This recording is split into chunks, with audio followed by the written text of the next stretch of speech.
Welcome everyone to episode 11 of our live stream / podcast. We're calling this one Zenz's shoe. We're going to be talking about Adrian Zenz's newest shoe. That is quite a development. Yeah, he's got some new shoes. We're going to talk about the No Cold War campaign, and if we've got time, a few more things, possibly Jeremy Corbyn, etc., or anything else that the panel wants to discuss.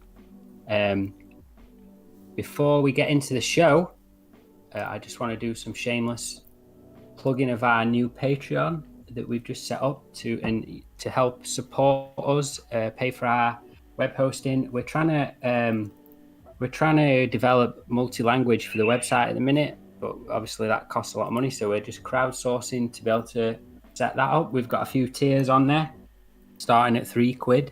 If you join for £3, you'll get access to our Discord that we're sat recording in now, so you can sort of partake with the show a bit, drop comments directly to us in there.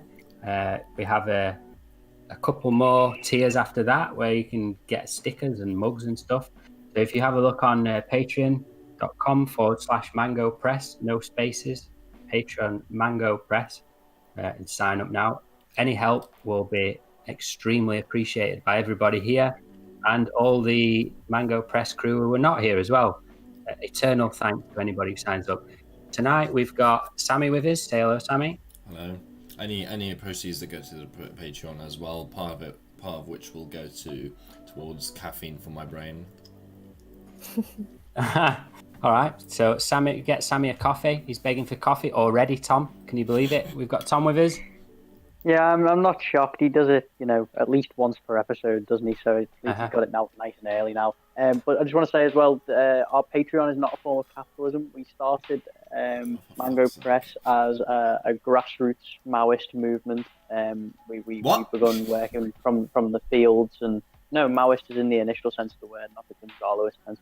But now we're taking on the Deng Xiaoping kind of aspect of building our productive forces.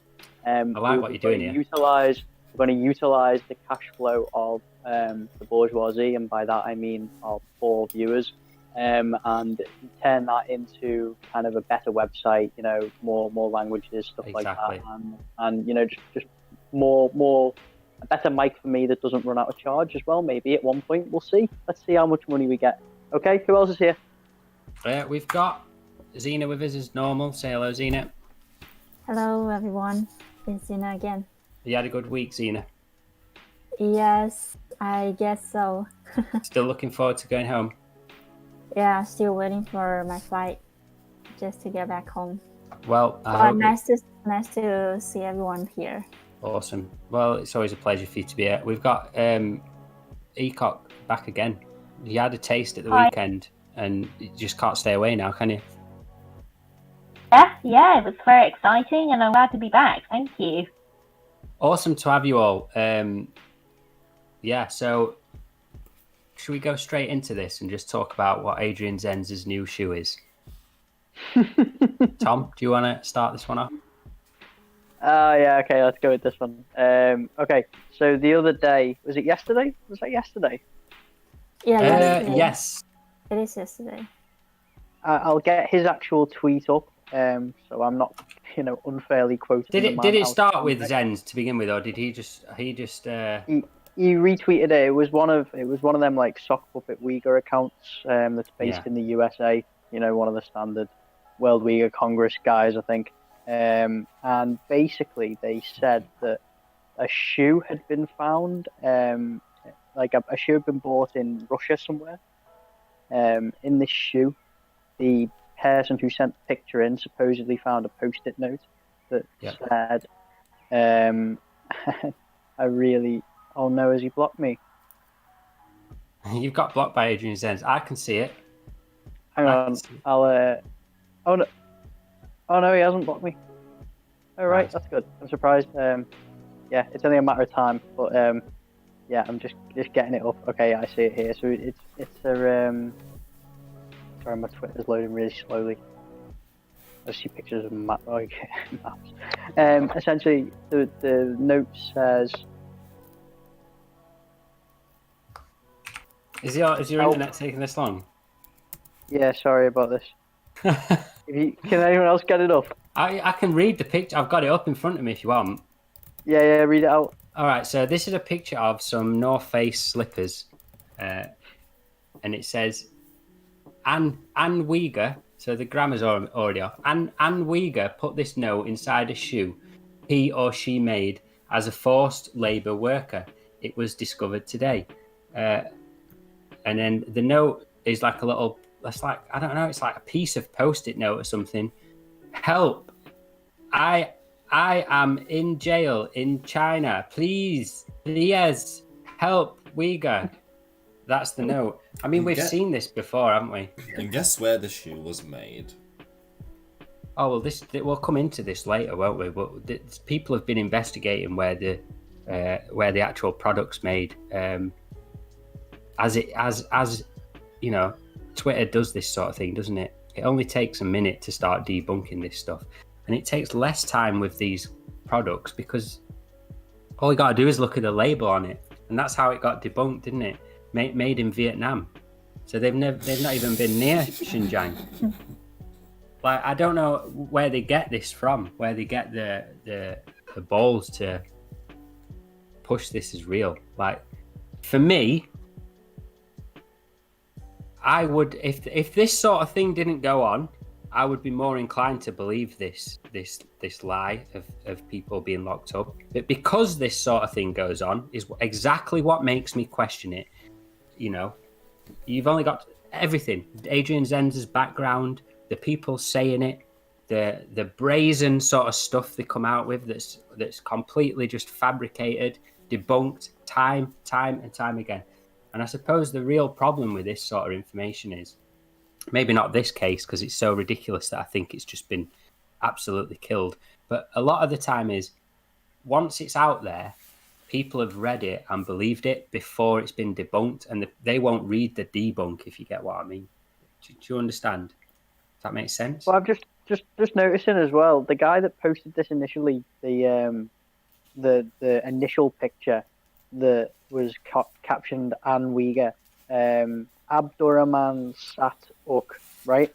His Twitter bio says, "I'm Anne Uyghur from East Turkestan," spelt wrong.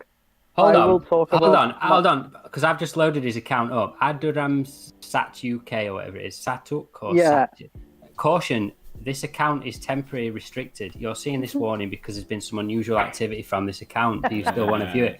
So there you go. It's coming back to bite him up. But he's got 0 following. Even that, I can still see his bio. And prior to his suspension, his bio was, I will talk about my people and my homeland. And then hashtag East Turkestan. So he spelt it wrong again in a different way. Oh, yeah, he has, yeah. Freedom Uyghur. Then Uyghur genocide, spelled wrong. Then Save Uyghur. And then Me Too Uyghur. So to me, this almost seems like a troll account that Adrian Zenz has actually retweeted. Like, I think the original tweet was actually a troll because that doesn't sound legitimate to me. Like, that seems like a piss take. Like an ultimate. I mean, I'm not spelling deep level. I'm not spelling Yorkshire wrong. You know what I mean? I'm just not. No one's gonna put Me Too and Uyghurs together as like any kind of conflation and be expected to be taken seriously. Surely, like that's. I mean, it's a bit sick that they're trying to jump on Me Too as well, isn't it? It's just a little bit too sick. How does imprisoning jihadi terrorists equate to like women being raped in the American film industry?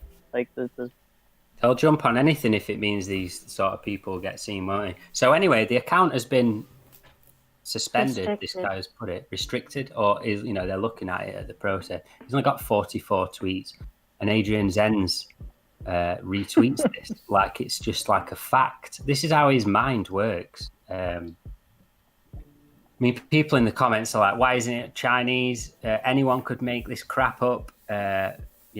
People posting a template of it so you can make your own. Help, I'm an old woman. I live in a nursing home in Florida. My roommate gets COVID-19 and she's dying now. Nobody is taking care of us. No doctors, no medicine. We don't want to die. Help, please. Help,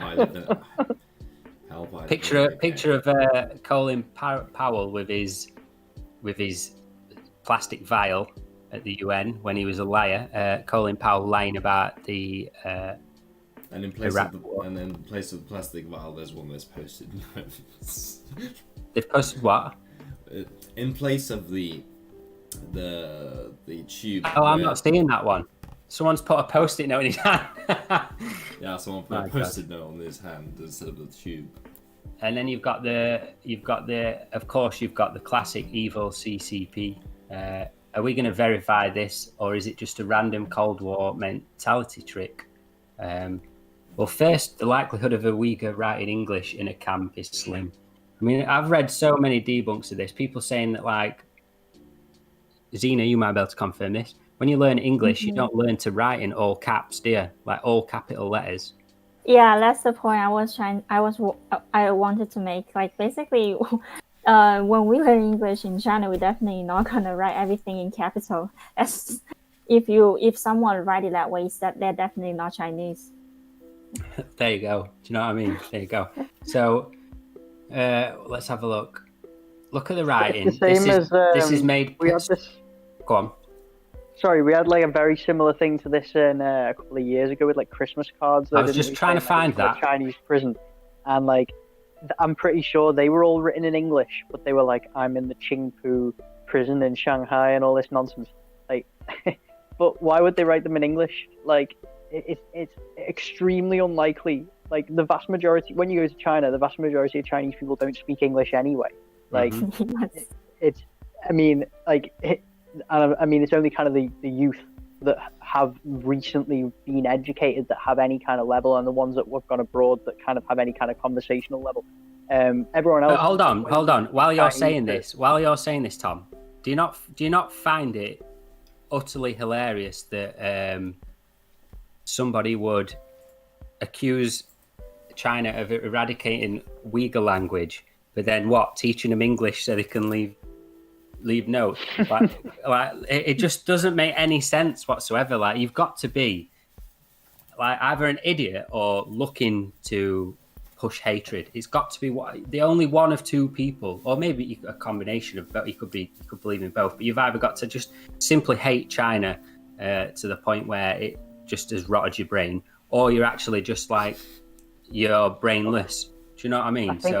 I think now, like, the thing is, because people have received so much media propaganda telling them to hate China now everything they do see now is just confirmation bias, and they don't even do any check the veracity. They just see something is linked to China, they click like, they're like, yep, China's evil, and they move on with their day.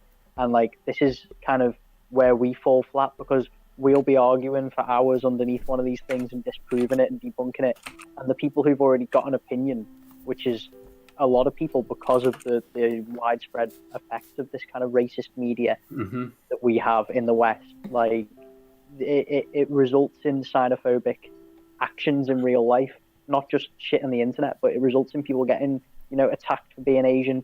Like, it hasn't happened much in the UK, I don't think. Correct me if I'm wrong, but I think like in Australia and in America, you've seen loads of anti-Asian hate crimes since like the COVID-19 thing and all of the fake news. And this shit just kind of sorry, go on, Aoife. So I was just going to say we've definitely had an increase this year, and I think it's like the last figure I heard was maybe up to 300 cases of anti-Asian racism since the beginning of the year. Is the rise in racism solely because of tosspots like Adrian Zenz, though, or is it just because of like COVID as well? I think COVID's quite a big play on that, because you've got that orange buffoon in America going on about China virus, and Mike Pompeo, fucking Piggy Pompeo, going on about China virus. So, but it is, like you say, this does fall into, it's almost like COVID is a gift to those grifting losers, isn't it? It's just like a culmination of everything, isn't it? You can't pin it down to one specific thing, because every single day there's a new attack. Is China persecuting Hong Kong, or the Uyghurs, or the Tibetans, or the Inner Mongolians? They're persecuting someone. Is China doing war games in the South China Sea? That's bad. Are they reclaiming islands? Are they doing something bad? There's always a constant flow of bad news about China. So, like, you can't really say one specific thing is kind of... I think the shift in attitudes from the West, now that they've realised China's a threat, and they've started to switch all their media. But is it a hatred threat? towards Now, China. this is the point as well. Is it a threat or Threat to their system? Yeah. Yes, to their well, systems. this is it, isn't it? I think this is the root of the entire problem. Falls down to the writings of one, possibly two people, and that's Karl Marx and Friedrich Engels, isn't it? Because when Marx talks about capitalism crumbling, being inevitable, this is what this is. I think we've mentioned this before on the podcast. It's not that China's a threat, as in they're a danger to people. They're just a danger to the ruling class's profits, because people in the West see what China's like. They're going to want it here. People definitely in the UK we still had children working in factories 120 years ago. That's not that long ago. Now they've almost given, and now we're sat behind computers with being able to stream and all this, and we've got wonderful entertainment products, and life for regular people in the West is really good. Like, there's things for us to consume, but there's gonna, you can get something on Amazon delivered to your house in less than a day. Like, that's the way. But you can do all this in China, but then they've got like all this, a government that looks out for people as well, be it like rail, be it, state infrastructure, the way that they fought COVID, anything, you name it, the education system that's not being stripped back, it's actually having more pushed into it.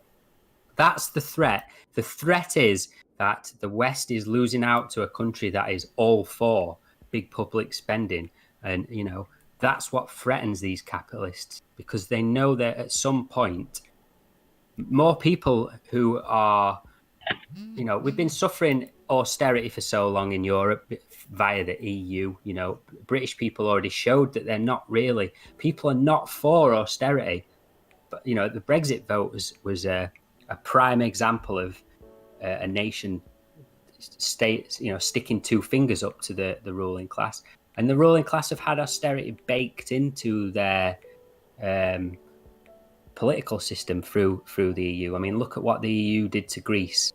Look at what they've done to British trains, and now that's rolling out across Europe. So the Western world is trying to privatize all these train lines and make as much profit as you can off of public transport. I think, was it me and you, Tom, the other day talking about buses, and you were saying that, like, if a bus route is just not profitable, they just get rid of it, which means that those people are cut off as well. This actually causes human misery. Just these simple measures like not having a bus available, whereas we see the opposite in China.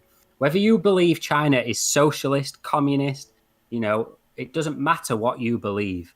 The simple fact is, this is why I like people like Jerry as well, because Jerry is not somebody who calls himself a Stalinist. He's just an everyday bloke. He's kind of not political, isn't he? But he sees what's in front of his face, which is, you talk about the train in China, Xena, the public transport is easy, isn't it? It's easy to access, it's cheap, it's efficient, yeah, it's absolutely. Clean. Like, especially after I came to Canada, like I see what transportation in Canada looks like, and I would be like, yeah, for example, Canada is a developed country and they don't really have anything like quite convenient stuff. I mean, for example, they don't have a bullet train, and the transportation is really slow and sometimes quite expensive as well. So I guess maybe that's that's the difference between China and maybe even in many developed countries. 100%. And I've thought this for a long time, and and it's always on Twitter as well. You'll see people debate against you, and they're calling you a tanky, and why do these people think that China is this perfect paradise or whatever? And it's like, I don't think it's a perfect paradise. I don't think anywhere on earth is a perfect paradise. We've not achieved luxury space communism or whatever you want to call it yet. We're not there yet. And if anybody was to call China a paradise now, you would be being naive. There is work to be done, but the point is, the example is being set. I think you posted about it as well, Tom, today, didn't you? You posted something like China is the only country to utilize capitalism for good. Now, it's not the only country, because the USSR did this quite a lot. at various points, and different industries had different economic modes of production.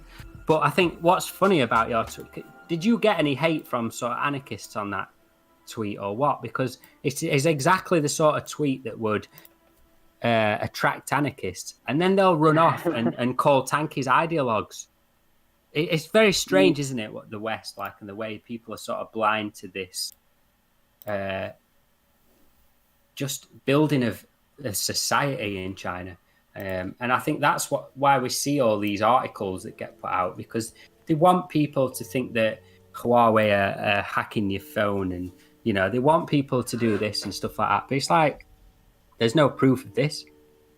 And at the same time, you've got the NSA stealing, buying the data of what Muslims are up to on prayer apps and stuff, So the West, all this is because of how hypocritical they are, and their desperate quest to stop Westerners finding out what socialist country building can do for Westerners, and for anybody really, I guess. Tom, do you want to back up that tweet you made? Yeah. So the tweet I said, like, it was relating to a video posted by CGTN entitled "China Sprints to End All Poverty."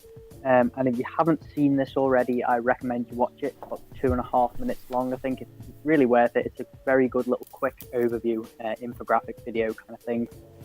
Talks about how, like, the last few regions of China which have designated kind of specific areas that are still considered to be in poverty are now declaring themselves poverty free, and now I think China's reaching almost the complete abolition of poverty in a country of over 1.4 billion people. It's absolute poverty that they've abolished, isn't it? This, it's not poverty, it's absolute, desperate poverty, people living without water and stuff. I mean, there are still poor people around, but it's absolute poverty, It's poverty as defined by the World Bank, which was, and obviously that is not a great metric to use because it's a capitalist metric. However, it was set by the USA to make themselves look good, essentially. And if you look back into the history of how the World Bank's poverty metric has been adjusted, it's always been adjusted to make it seem like the US poverty rate has been falling, when in reality, they basically just adjusted how much someone on poverty is needed to be considered on poverty, essentially, if that makes sense. So to make the USA look better consistently. But the adverse effect of this is, by this metric, China has been able to eliminate poverty, whilst the US, UK, and all of the capitalist nations still have approximately 1/5 of their nation in the poverty that they have ascribed via the capitalist World Bank implements, if that makes sense. So okay, so I'm saying is they haven't like abolished all poverty. Of course, you will still see poor people in China. You'll still see poor people kind of begging with QR codes for their WeChat around their necks. You do see this. However, like, what you've got to consider is this is a country of 1.4 billion people, and it's basing it on the kind of the overall poverty rate of different provinces, essentially, and the different areas within the provinces, within subdivisions of the provinces, basically. And obviously there's still going to be maybe 10, 12 people per province that could be considered poor, but the vast majority, essentially the significant majority, like over 95% of kind of every single province in China will be out of any kind of metric of poverty, which is kind of what we're celebrating here. Right. Okay. So I've just got the definitions up. So this has been going on for a long time, hasn't it? This poverty alleviation, and phase 1 is to completely smash absolute poverty. This is going on 40 years. So absolute poverty, also known as extreme poverty or abject poverty, it involves the scarcity of basic food, clean water, health, shelter, education, and information. Those who belong to absolute poverty tend to struggle to live and experience a lot of child deaths from preventable diseases like malaria, cholera, and water contamination related diseases. Absolute poverty is usually uncommon in developed countries. Absolute poverty is what the West has been sort of fighting with charities in Africa. I mean, which is their fault, but we'll not go into that now. So absolute poverty is what China's trying to beat. And what you're talking about when you're still seeing poor people is the other sort of types, which is relative poverty, defined from a social perspective, that is living standard compared to the economic standards of population living in surroundings. Hence, it is not a measure of income equality. For example, a family can be considered poor if it cannot afford vacations, or cannot buy presents for children at Christmas, or cannot send its children to university. So, you know, they're not living like destitute, you know, but they are still poor. Relative poverty is kind of what we see in the West a lot more than what we see in the US. And then we have situational poverty, temporary type of poverty based on occurrence of an adverse event like a disaster or severe health problem.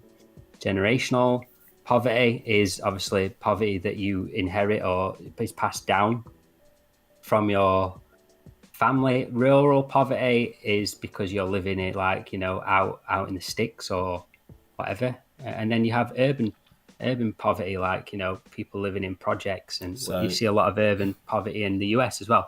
Go on, Sammy. Yeah, I just wanted to ask you, did they announce, or ask Zena for a matter of fact, you might know about this, did they announce when they plan to end relative poverty? Because this year they're supposed to end extreme poverty, and they almost have. Is I it don't 2030? think they do. I don't think they have the specific time of that, because like relative poverty is like it will change. It also will change like by time, right? Yeah. So somebody may think like if they don't have money to go on vacation, they think they're poor. But some other things like we are okay. We don't necessarily need to go on vacation. So I think it will never be eradicated like for relative poverty. But I think the general, basically, like they just want to what Tom and Fran mentioned was mostly for rural area.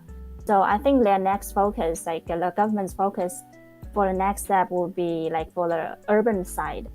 They want to improve the life, because like urbanization in China only improved dramatically, like only since recent maybe 40 years.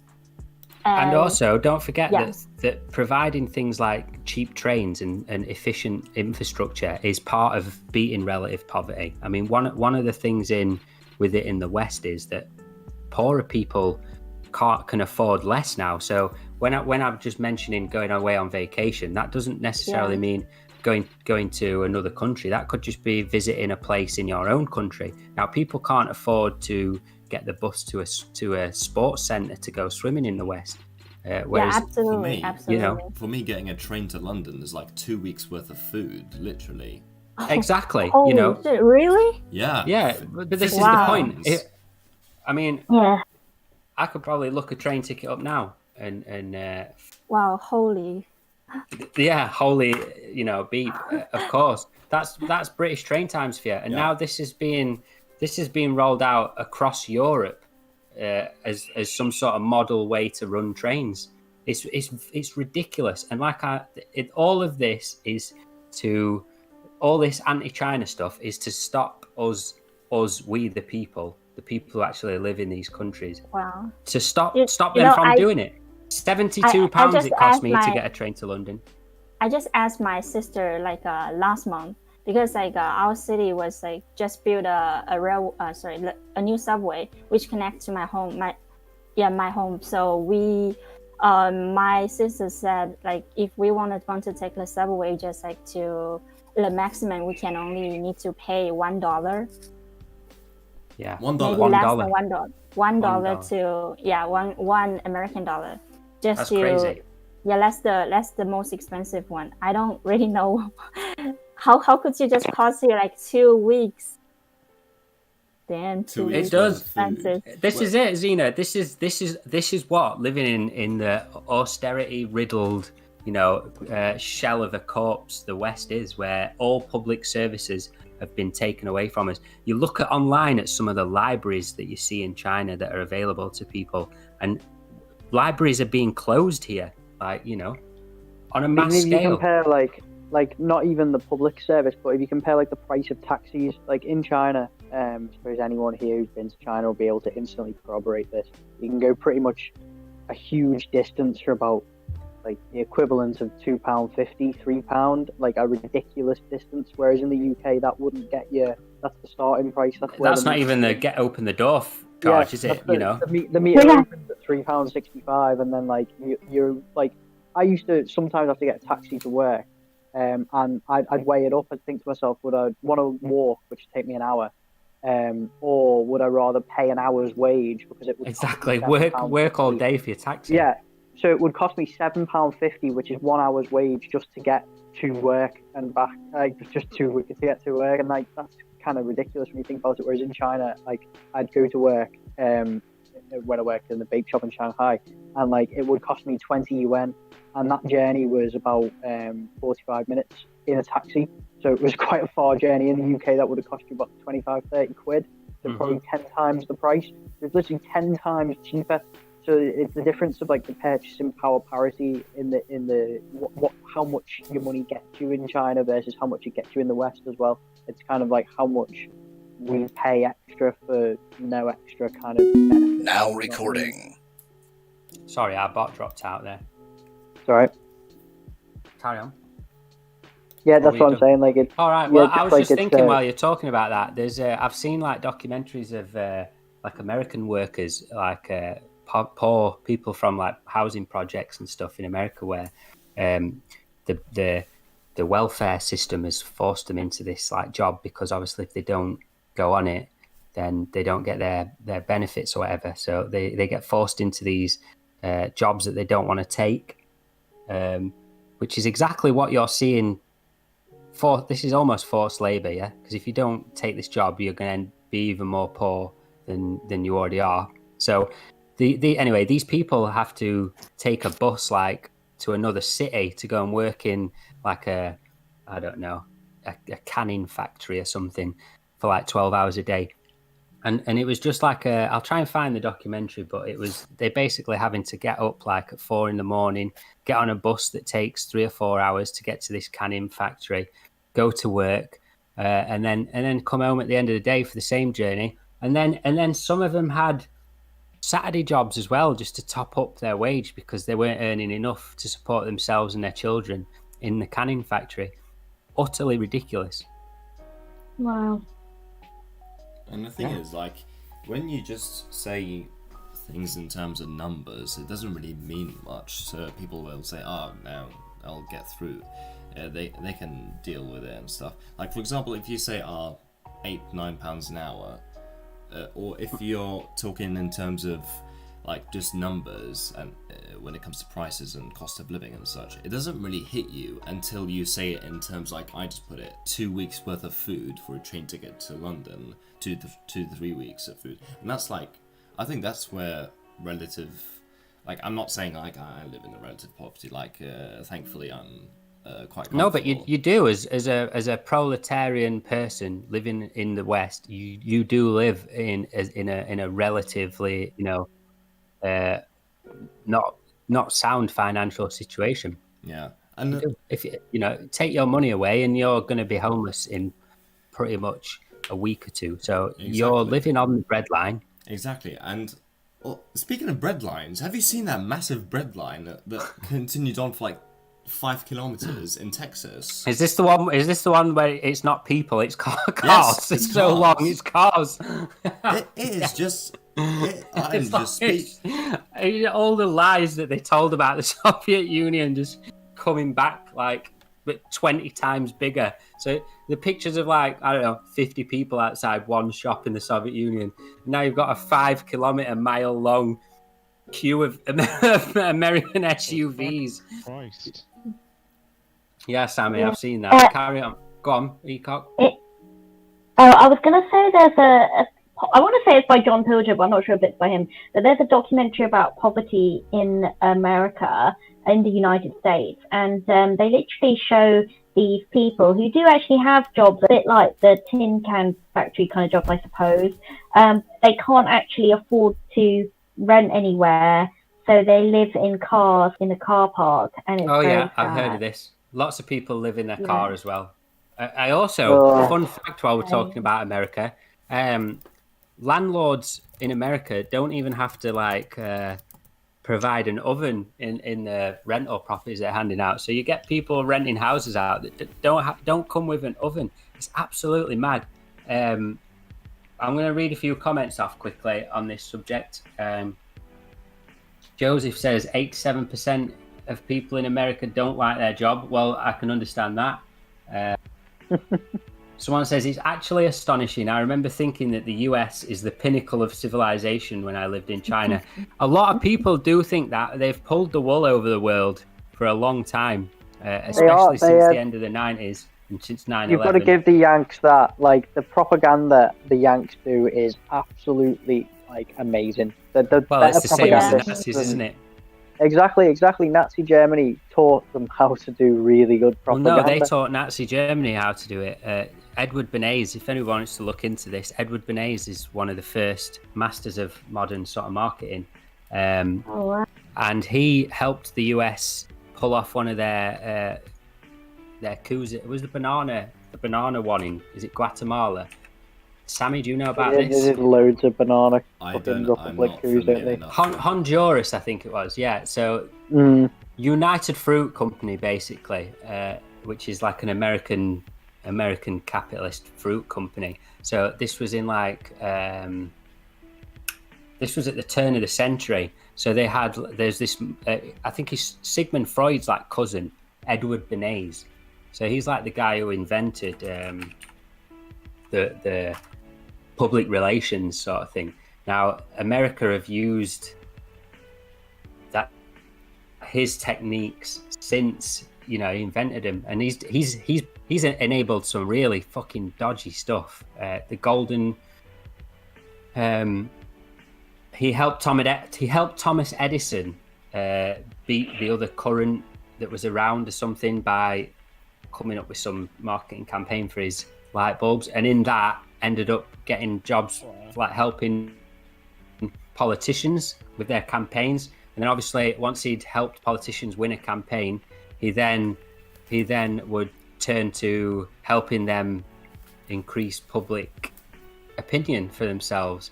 He helped get women into smoking because smoking was seen as a masculine thing. So he made sure feminists on protests would be seen with cigarettes in their hands, called them something like torches of freedom, something like that. Helping the United Fruit Company with coups in Guatemala, which was some striking workers took over a banana factory or the government or something, and he helped the public opinion for America's invasion and coup of the Guatemalan government. So he called them communists and stuff like that, obviously, played the McCarthyist line. And that's where it all comes from. So when people talk about, the Goebbels invented marketing and stuff, no. Edward Bernays invented marketing and worked with the American government to push this stuff. And he's worked with all the big companies, Procter and Gamble, all these dodgy fucking corporations that are still around now, putting money into people's pockets for this, that, and the other. So it is all Edward Bernays techniques. It's all American techniques that they have used to pull the wool over the eyes. What else we got in the comments? So Joseph continues on that, and he says 87% of working people don't like what they're doing at work. So they don't actually like what they're physically doing, which leads to a huge increase in depression. But yeah, I can understand that. You work a shit job all day. Most people's depression under capitalism comes from the workplace. What else we got? In the UK, there are more food banks than McDonald's. Wow. Well, there should be, really. There should be no McDonald's. So that's not such a amazing fact, but it kind of is if you're living in, as a capitalist. What else we got? Tony says houses and apartments don't have to have utilities necessarily. They charge people more for simple livelihood necessities. That's crazy. Absolutely crazy. at least in the UK, we have like a few standards. It has to have hot water, and it has to have like a mixer tap, and you've got to provide a washing machine. All white goods usually have to be provided, so fridge, washing machine, oven. It's crazy, and you can prove this for yourself. Just go on any property website and just look at the American properties compared to the ones in your own country. So they've got it really bad. They've been pulling the wool over people's eyes for a long time, and that's exactly what this shoe sort of rubbish is. It is more just pulling wool over people's eyes. Public relations. Go on. Oh, sorry, I was going to say, to be honest, I feel like Britain is slowly sliding into that description of some properties that you rent don't have to have that, because there's definitely property listings in places like London where there is no oven and possibly no washing machine as well. I even remember, like, during university, I did rent out like a room in a flat with a couple of other mates, and like we didn't have a washing machine. Like, we had to bring in this weird tub thing, and in the end I gave up and just washed all my stuff in the shower. Wow. But did they have this? Was this tub thing provided to you? So at least they provided it. No, we bought it. It was like this weird camping tub thing, and it didn't work that well. Is it like a 1970s style washing machine? I think I know what you mean. Like a tub, and you put your stuff in the top, and it like mixes it all up, a bit like a cement mixer thing. I'm amazed we're talking about washing up techniques on this show. But yeah, London property is something else, isn't it? It's absolutely wild. Yeah. Some of the properties that you see in London. There's even some listings which I think are definitely illegal, and they laugh at it on like publications like Vice. But it's there definitely is. Here's like a garden shed in somebody's lounge, or here's like a little attic space that you can rent out for £500 a month. And I think you raised a fabulous point there where you said Vice magazine laugh at it, and that's because they are fucking liberals, and all this sort of thing to them is just a big joke. It's not something to actually solve. It's just, look at this silly flat. How dare anybody? How dare this be like? Would you imagine living here? Sort of stuff. Yeah, it's not that they're going after the landlord as such. They're just sort of lampooning it as a, haha, this is a funny obscurity. This isn't an obscurity. There are people who can't even afford a house, and you've got, like you said as well, you have illegal landlords. Now, it's even worse if you're like a migrant. You just get shoved in 10 in a bedroom in a damp property with these like slum landlords, they're called. So there are illegal ones as well. So yeah, it is as bad. It's just this sort of thing is, to be a slum landlord is like legal in the US. Go on, Sammy, what were you going to say? I was going to say, like, it's also a bit similar to when these silly online magazines go to, like, Los Angeles, and in the midst of homelessness that you find all over the place, you find these restaurants that, like, coat their burgers in gold and whatever. Oh, are you talking about, like, hyper, like, bourgeois showing off sort of places? Yeah, exactly, where they literally coat their burgers in gold, or their burger patties in gold, and then they charge like hundreds if not thousands for a fucking burger. Well, this is what I'm talking about. Hold on, Tom. This is what I'm talking about, Sammy, when I say to you that you might not feel like you're living poor, but like you can't afford to go and eat gold flaked burgers every day of the week. These are items reserved for a certain class, and it's definitely not the working class. Indeed. You save up for one and spend 3 months worth of food on one burger, but you have these like hyper rich people will do this every day. Hold on, Sammy, because Tom had something to say. Yeah, there was a similar one, Sammy. There was a pizza parlor, and I remember seeing a video from like Vice or something, and there was gold flakes on the pizza, so the pizza was fucking gold. I remember that the Vice guy eats it, and he's like, "Wow, that was like $5,000 that bite," and he was like, "And it tastes fucking terrible," and then they're all just laughing at it, like, so the novelty of it doesn't even fulfill the purpose that it exists for, which is to nourish you and taste nice. For like $50,000 for a fucking gold pizza or whatever, it tastes like shit. and it's literally it just exists so you can say I'm spitting on It the tastes working like class. shit. That's such a good euphemism for capitalism, isn't it? But It tastes like shit.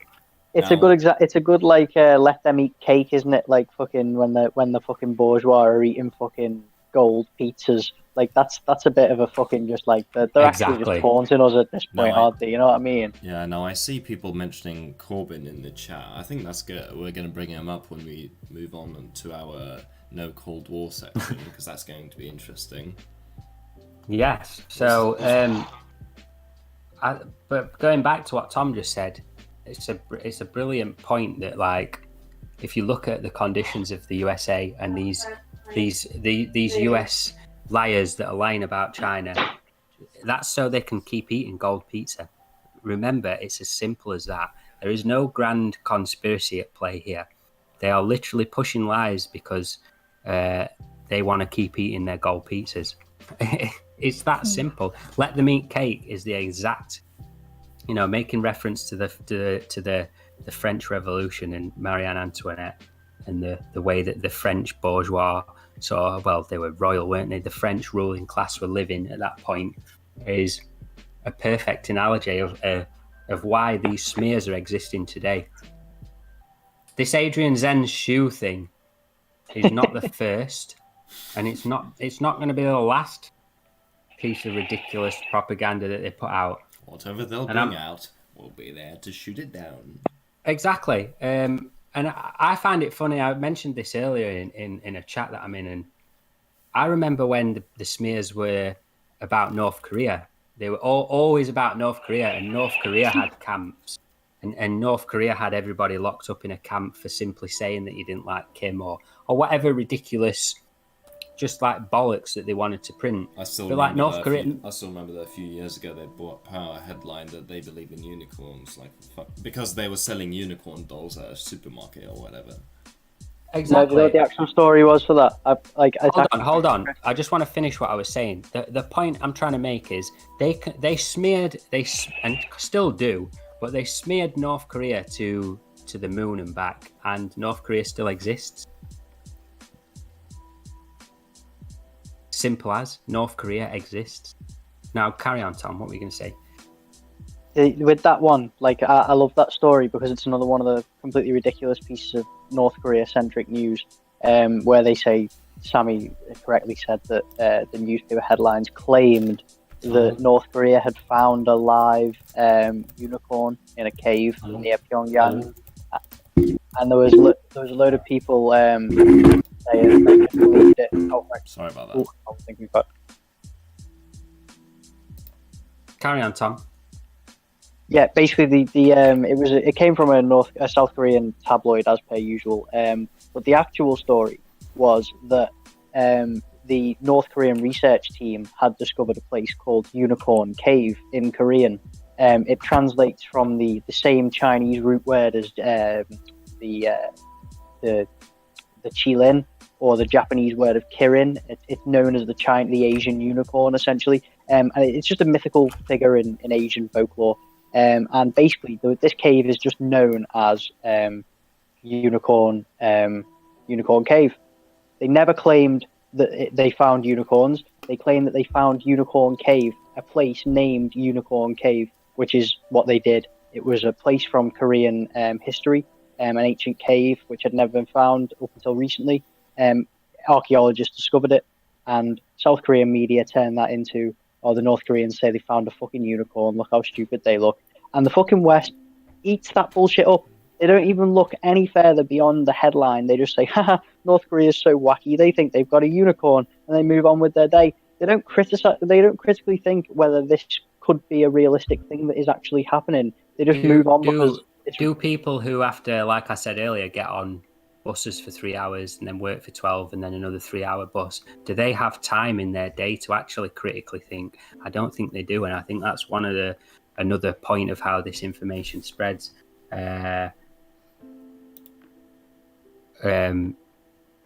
People are too tired to critically think because of the way that capitalism works them down. I would agree with that. Obviously, it's on top of purposeful, isn't it? This kind of clickbaity kind of title thing that we've come to.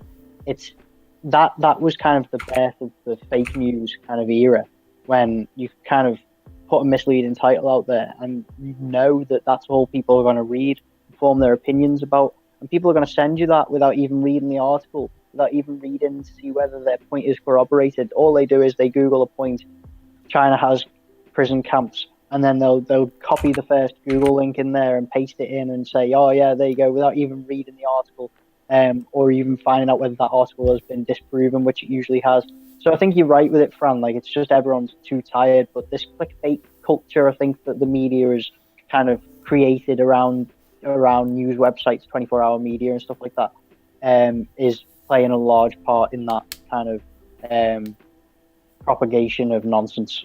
And I think the fact that that this happened to North Korea as well just proves that, like, this is to keep people in the West dumb.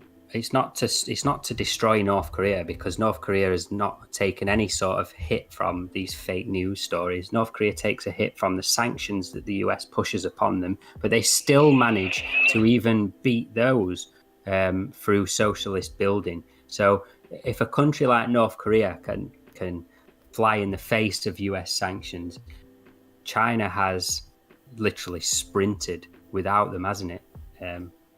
And that's what they don't want us to see. They don't want us to know that a better option is there. We've got a comment in the chat says, a guy I work with has 3 jobs. It's ridiculous. Like, come on. 3 jobs in the West. So we're supposed to believe that the West and capitalism is this champion ending of all ideologies. Like, you've got... is it Francis? What's his name? Francis Fukuyama, who said, like, we're at the end of history, you know, and he's trying to make out that there is nothing better than now. Life simply cannot improve. Capitalism has reached its peak. Everybody's living till they're 100. Blah blah blah. They're trying to maintain that idea. That's what they're trying to do. And China, North Korea, Cuba, all the other socialist countries are proving that is just a foisted bit of snake oil ideology. It's completely not true whatsoever. And the more ridiculous these Adrian Zenz lies get. I mean, Adrian Zenz they always hire pathological liars, don't they, and weirdos to push this sort of stuff. Adrian Zenz is a right-wing religious zealot from Germany who thinks that he's been sent by God to destroy Jews. The guy is an absolute, and communism as well. The guy is an absolute grifter who is 20 times worse than the Church of Scientology and all these other dodgy cults with the sort of sick views that he has. And he's one of many, and they've always got narcissistic, egotistical, compulsive liars. Like Harrison a couple of weeks ago, trying to trick him with bloody Ed Sheeran. He's the kind of idiot that would believe that. Go on, Zena. No, I was talking about you was talking about USA, and another some comment about some people in the USA, they work for 3 jobs, and I was trying to add a point, many, even some Westerners, they're confused about the living standards in maybe the salary, maybe in China or other socialist countries. They think our wages are way lower than the United States, but what they don't really know is we might have lower salary or lower wages, but it doesn't mean we have lower living standards, because as you said, there's a guy who mentioned in the comments, William Gallagher. He said my dad would work 12 hours shifts regularly to make a bit of extra cash. So you see, even if you can earn, let's say in China, people who earn $1,000 each month, $1,000 each month, compared to people who earn maybe $3,000 each month in the USA, but we can like people in China, they can still manage to live a good life because like things not that expensive. But in the United States, it's another story, right? Yeah, For example, exactly. your housing expenses or something. Everything. Yeah, basically everything. I was talking to one of my friends earlier, and you could probably confirm this. Talking to one of my friends a couple of weeks ago, they were studying over here. I studied with them, and we were just talking about how ridiculous it is over here that like people cook themselves every night. This was his thing. He couldn't believe that people in the UK cook themselves every night, and I was like, do you know how much money you would need to be able to eat at a restaurant every night in the West? Like you're talking like at least £15 every day. What's that? $20, $15-20 a day to eat out in a restaurant. So I'm like, how much is this costing you in China to eat out every day? And he's like, oh, no more than £1. Exactly. Yeah. Like I liked your reaction then, Sammy. Because I like to eat a lot. Zena, which province did you come from? I'm from Xiamen, like it's from Fujian province. Right. It's Xiamen is a coastal city. Is comparatively more expensive than other cities, but it's still okay. It's still okay compared to anywhere in the West, I guess. I think this is the thing. Like, hold on, people living in the West under capitalism, and just to the people in our chat now, do you not think that it would be perfect to come home from work every day and knowing that a delivery man is about to deliver your meal, and you don't have to then get home and spend another hour cooking something nutritious for yourself? Like, exactly. Imagine living in that world. Hold on, Zena. Let Tom come in. Go on, Tom. I think like when you in China as well, you realize just how cheap it is. Like if you want to eat out in the UK, like you've got the option of somewhere like Greg's or something for like your lowest kind of cheapest meal, like a pound sausage roll, and that's like the cheapest kind of meal you get, isn't it? Like a £1 sausage roll, pound bakery. That we have kind of like pound shops for our food, which is kind of disgraceful because we have to degrade or debase ourselves like kind of down to this kind of discount. Anyway, not going into that. Point being, in China you can get like, and I lived in Shanghai, which is probably China's most expensive city. And I could regularly get a decent meal any time of the day for under 20 yuan. 20 yuan at the time was £2. And when I say a decent meal, I mean like a full bowl of noodles with meat, vegetables, kind of like a really hearty, delicious meal. Eating a lot. So again, a nice big bowl. You know, a Chinese noodle bowl. It's like a foot wide, isn't it? Like a foot. Exactly. Yeah. A circle foot. Yeah, exactly. But even in the restaurants that do rice and stuff like that, or the skewer restaurants, everything was really, really cheap. I mean, you could eat out in, you know, luxurious, extremely rich, expensive places in Shanghai. There was the option you could eat with like fucking ivory chopsticks for like 5,000 yuan a course if you wanted to. But the option there, even in the most expensive city, you could still eat for much cheaper than kind of any of the poorest UK cities, if that makes sense. Whereas if you then conflated it with London, how much it would cost to eat out in London versus like how much it costs to eat out in Liverpool, for example, probably at least double the price. Same for like Sheffield, and I would imagine like Sheffield and Liverpool kind of like similar kind of prices for, you know, eating out generally. It's going to be, you're looking at, for one person, you're looking at starting at £15 going upwards, depending on where, you know, and if you want a drink or the class group of what restaurant you're in as well, because you could go and eat in a posh restaurant and pay £500 just for a glass of wine. That's when it. But even Wetherspoons, like as our cheapest metric, using Wetherspoons as an example, because there's a Wetherspoons in every city in the UK, and it's seen as our like cheapest restaurant. Like you're still not getting anything cheaper than like £4.50, £5 in there, and that'd be like. No, if you will eat Wetherspoons food every day as well, you are not living a long, wholesome life. You're not. It's not healthy for you. It's not healthy food. I actually worked in Wetherspoons for a little bit and quite a long time ago, and I have to tell you that the food isn't nutritious. Like a lot of it is microwave. Yeah, exactly. I mean, the best you're gonna get. Yeah. The best Do they hold on? like, Do they have like a thing to add grill lines onto the meat that they cook? Oh yeah, I had entered during the grill line time. So the best thing you can get is the grilled meat stuff, but that's like the most expensive dish on the menu. So and I'd say like compared to like places like China and like Malaysia, like the food there is just it's more nutritious. Like what you're getting here Fresher. for like 99p is not necessary. It's quite processed.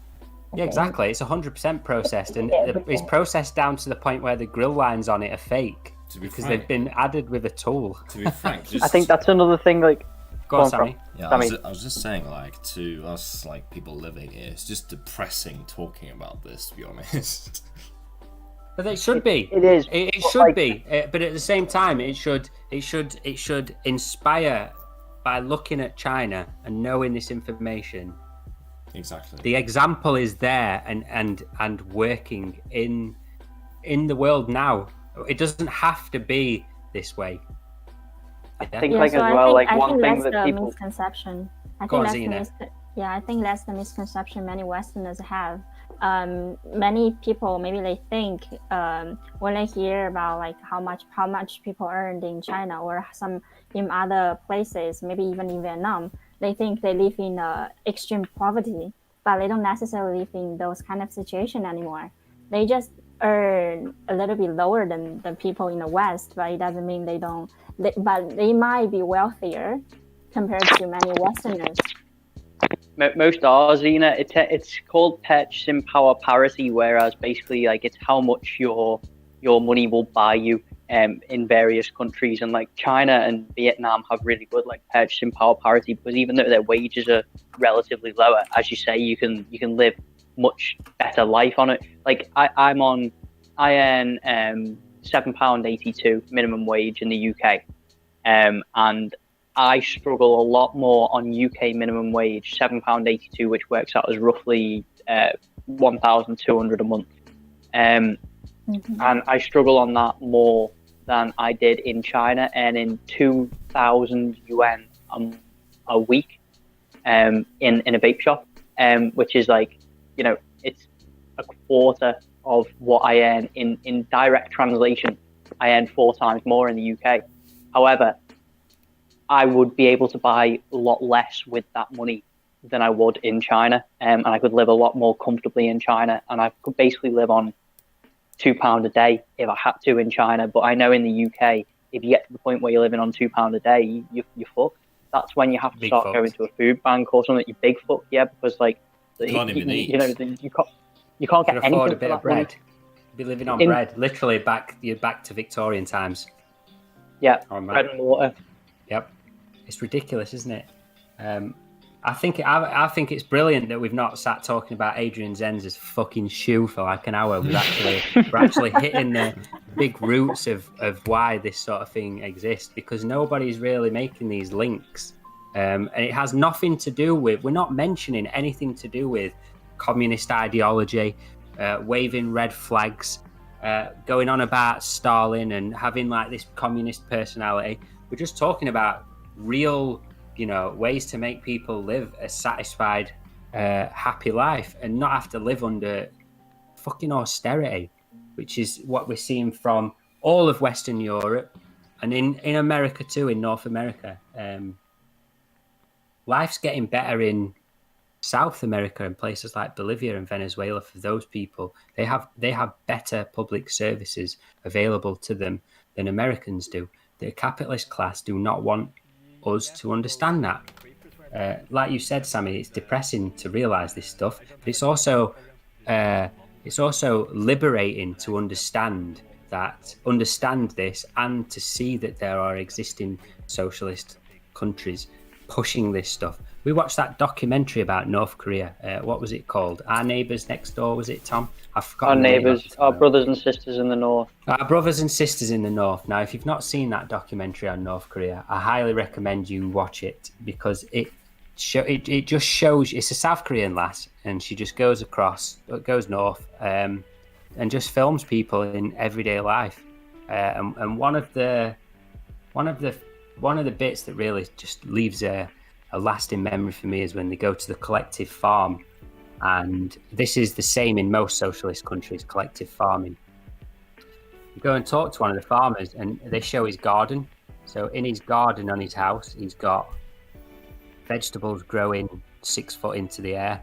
He's got massive, he's got as much fresh vegetables grown naturally without, industrial pesticides being put on them or whatever.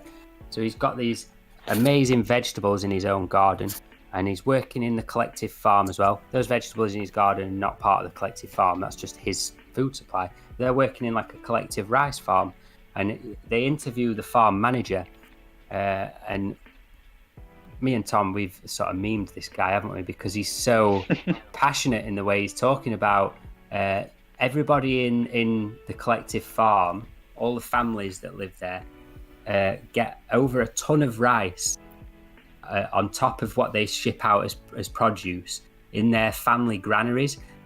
Like I'm taken back by just the concept of having a family granary. Yeah. Like, a family granary, please sign me up. Yeah, I want a granary, so I don't have to worry about food. So people in Korea, in these collective farms, get a ton of rice plus their money of wages. They've got their vegetable garden. They were generating their own green energy from their own waste and the farm waste. So they were almost self-sufficient. They weren't living no high life, eating gold pizzas, of course not. Well, I mean, they had a ton of rice. It's a form of being rich, isn't it? I guess they didn't have to worry about food ever. And the farm manager was talking about if the family worked hard to fill the granary of the state as well, feeding everybody else. That's the whole mentality behind socialism. To feed the state via this collective farm, the granary of the state. I think that was a really good way to put it. We work together and it's distributed accordingly to achievement justly. That's how it should be. These farms were not like New York City apartment with PS5s and stuff, but these people don't need that. They need food in their bellies. And they would have all this nice extra stuff if the US wasn't sanctioning them into the ground.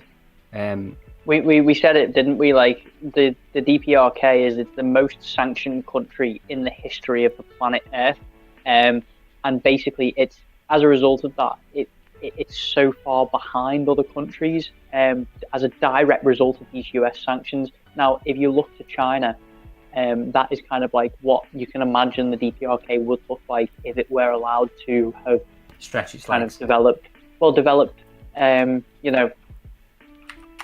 On its stretch own, its legs economically without the US's presence over them. If the Korean War had never happened, obviously you'd have a unified Korea. I think you'd see a superpower there, and I think you will see a superpower there when eventually capitalism does fall and the South, is finally reincorporated back into the North as it should be.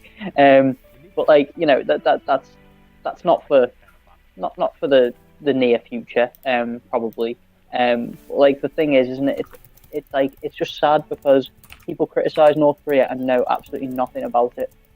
I don't claim to know very much about North Korea, which is why I never criticize them, because I only criticize countries that I know a lot about, so I can make my criticisms fairly.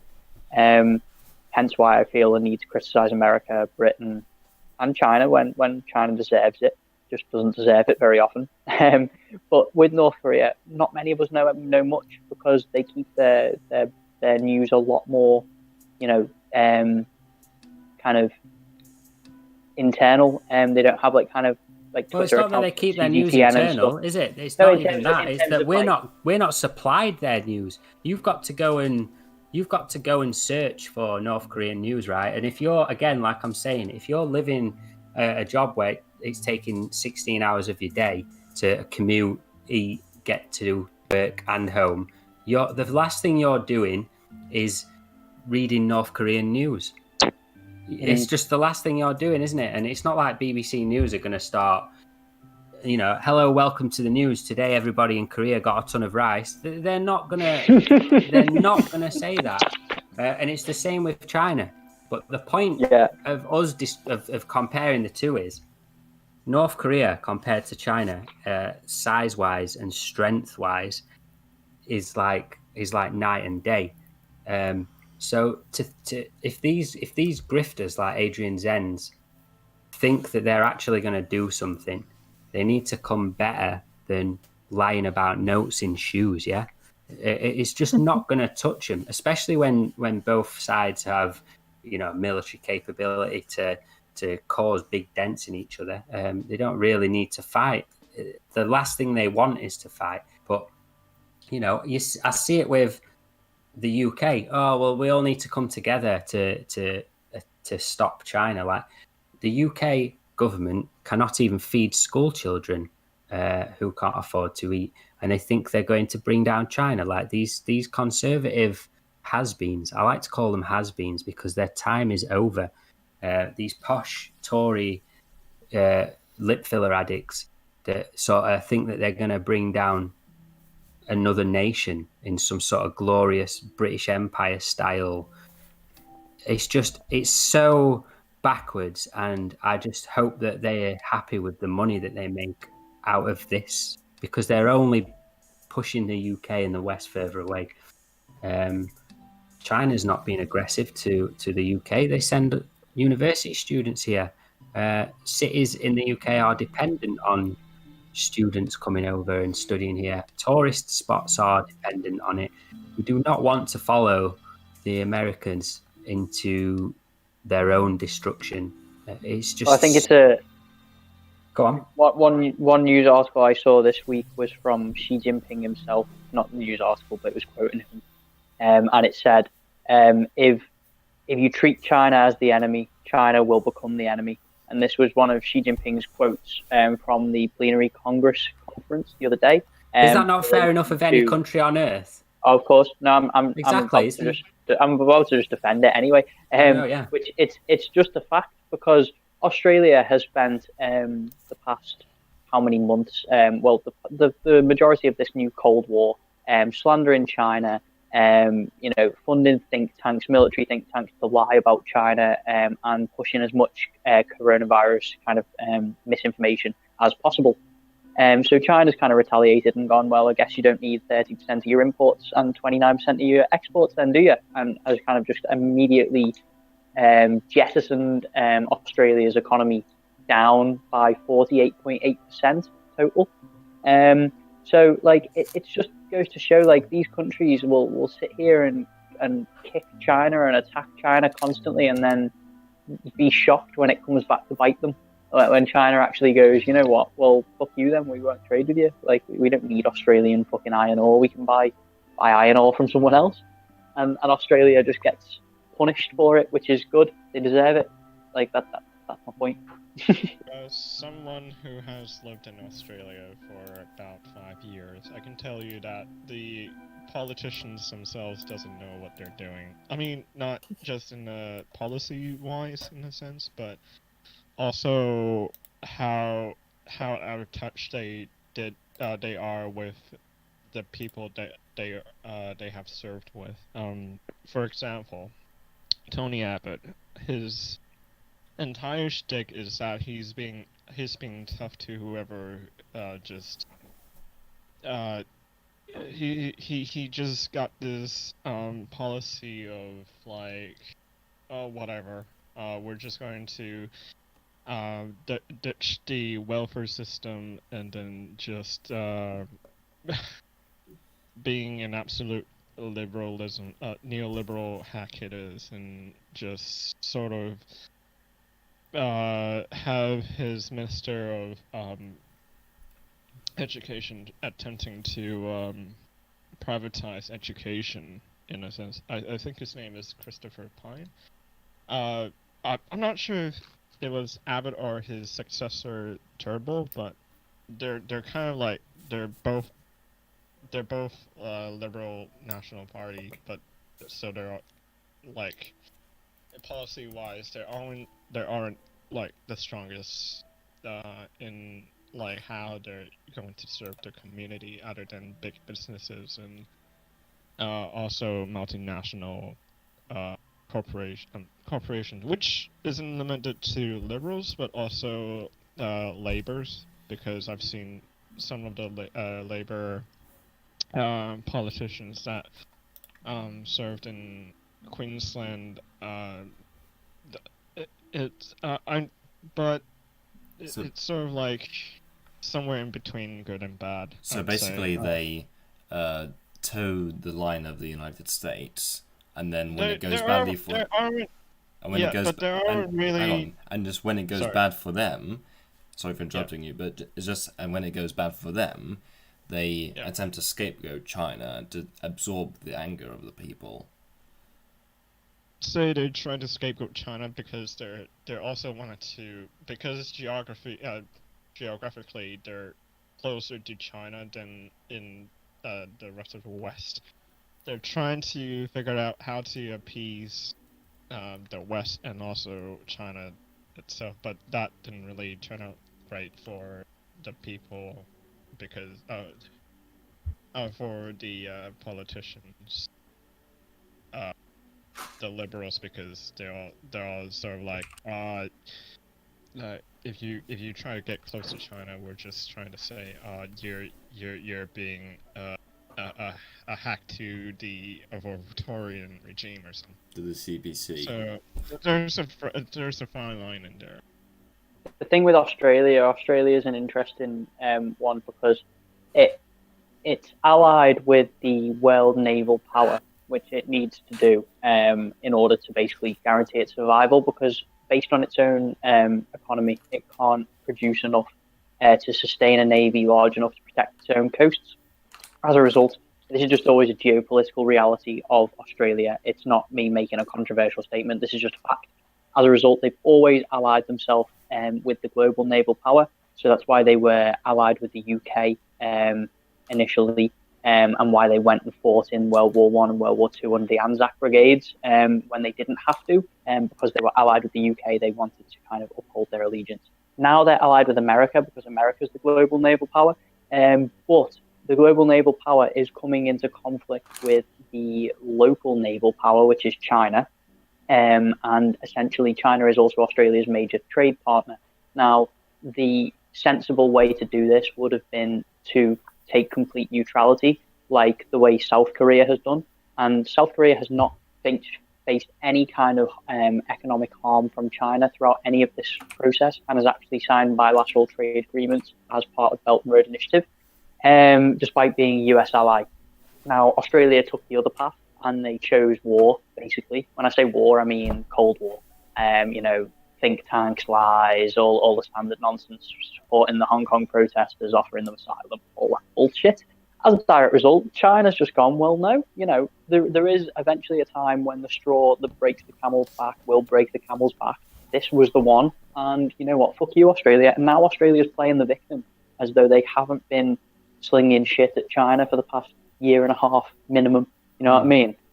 So that they're an extraordinarily stupid geopolitical player. I think Vito kind of pointed out when he said they don't know what they're doing. They clearly don't know what they're doing, because if you look to South Korea, they're a US ally, they host US troops.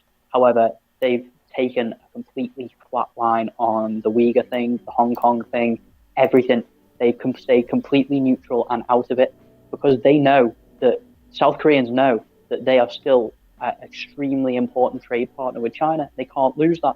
Australia should have known that as well, but instead has chosen to simply fucking hedge their bets and presume that somehow America's going to save their economy. I don't know what the fuck I think's going on. This is about to happen to the UK as well, isn't it? The UK is gonna sides moment is gonna follow him onto that, which brings us on to our next topic, which is this stop the Cold War. Is it? No Cold War. No Cold War. Ecock, you were gonna do a bit of a intro onto this because you're probably the most knowledgeable. Go on. So, No Cold War is an initiative that started this year, so quite recently, probably a few months ago, and they're kind of on the scene. And their whole shtick is quite like this sort of like singular issue, which is they're not having this Cold War against China and not having it turn into a hot war, which I think is a good and humble goal. And they've got some pretty cool organizers. For example, Carlos Martinez. I think he's like one of the major players. And obviously the infamous Chow Collective. And let me think who else. Fiona Edwards is on there. And then kind of quite frequent speakers on it are pretty cool, like Danny Hai Fong. I've got Martin Jacques. And obviously that's all great because they're really, like, we know they're very consistent in their views. Many of them are proper Marxist and kind of socialist types. And so, yeah, this is like a great cause. But there has been like a little controversy as of last week, where I think basically what they want to do is, so their goal is to have this kind of broad church, I feel, and to kind of get the liberals on side to join them in saying, in campaigning to not have a no Cold War with China.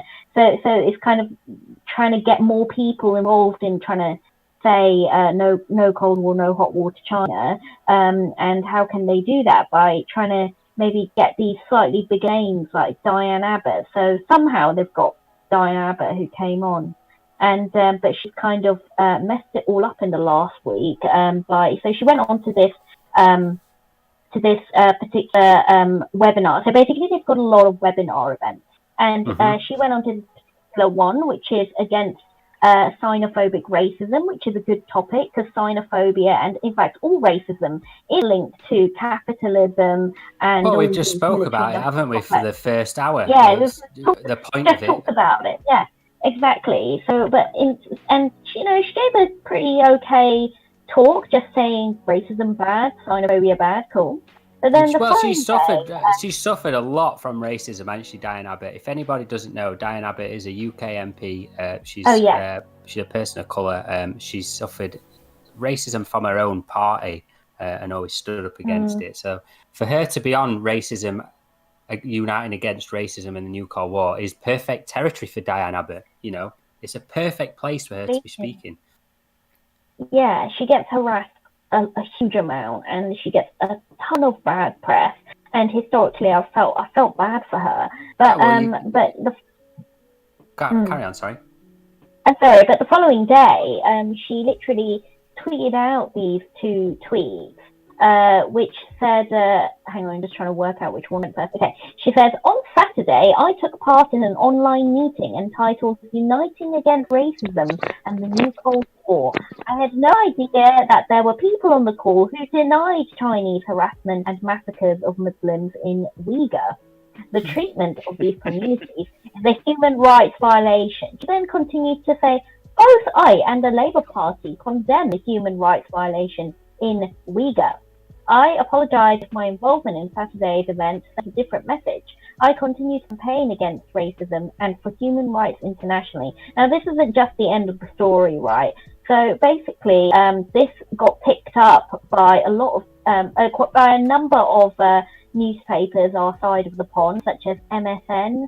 The Telegraph was quite a big one and did quite a big story on that. And then also, trying to think who else. I think the Express may have done it, and like a few others as well. They did actually get picked up, and basically just flagged off the No Cold War as a pro-China movement. That's all they boiled it down to, pretty much. And how Diane Abbott was on this show, on this webinar with Xinjiang Uyghur genocide deniers, because there were people like, sorry, let me just bring it up. It was Jing Li. So hold on.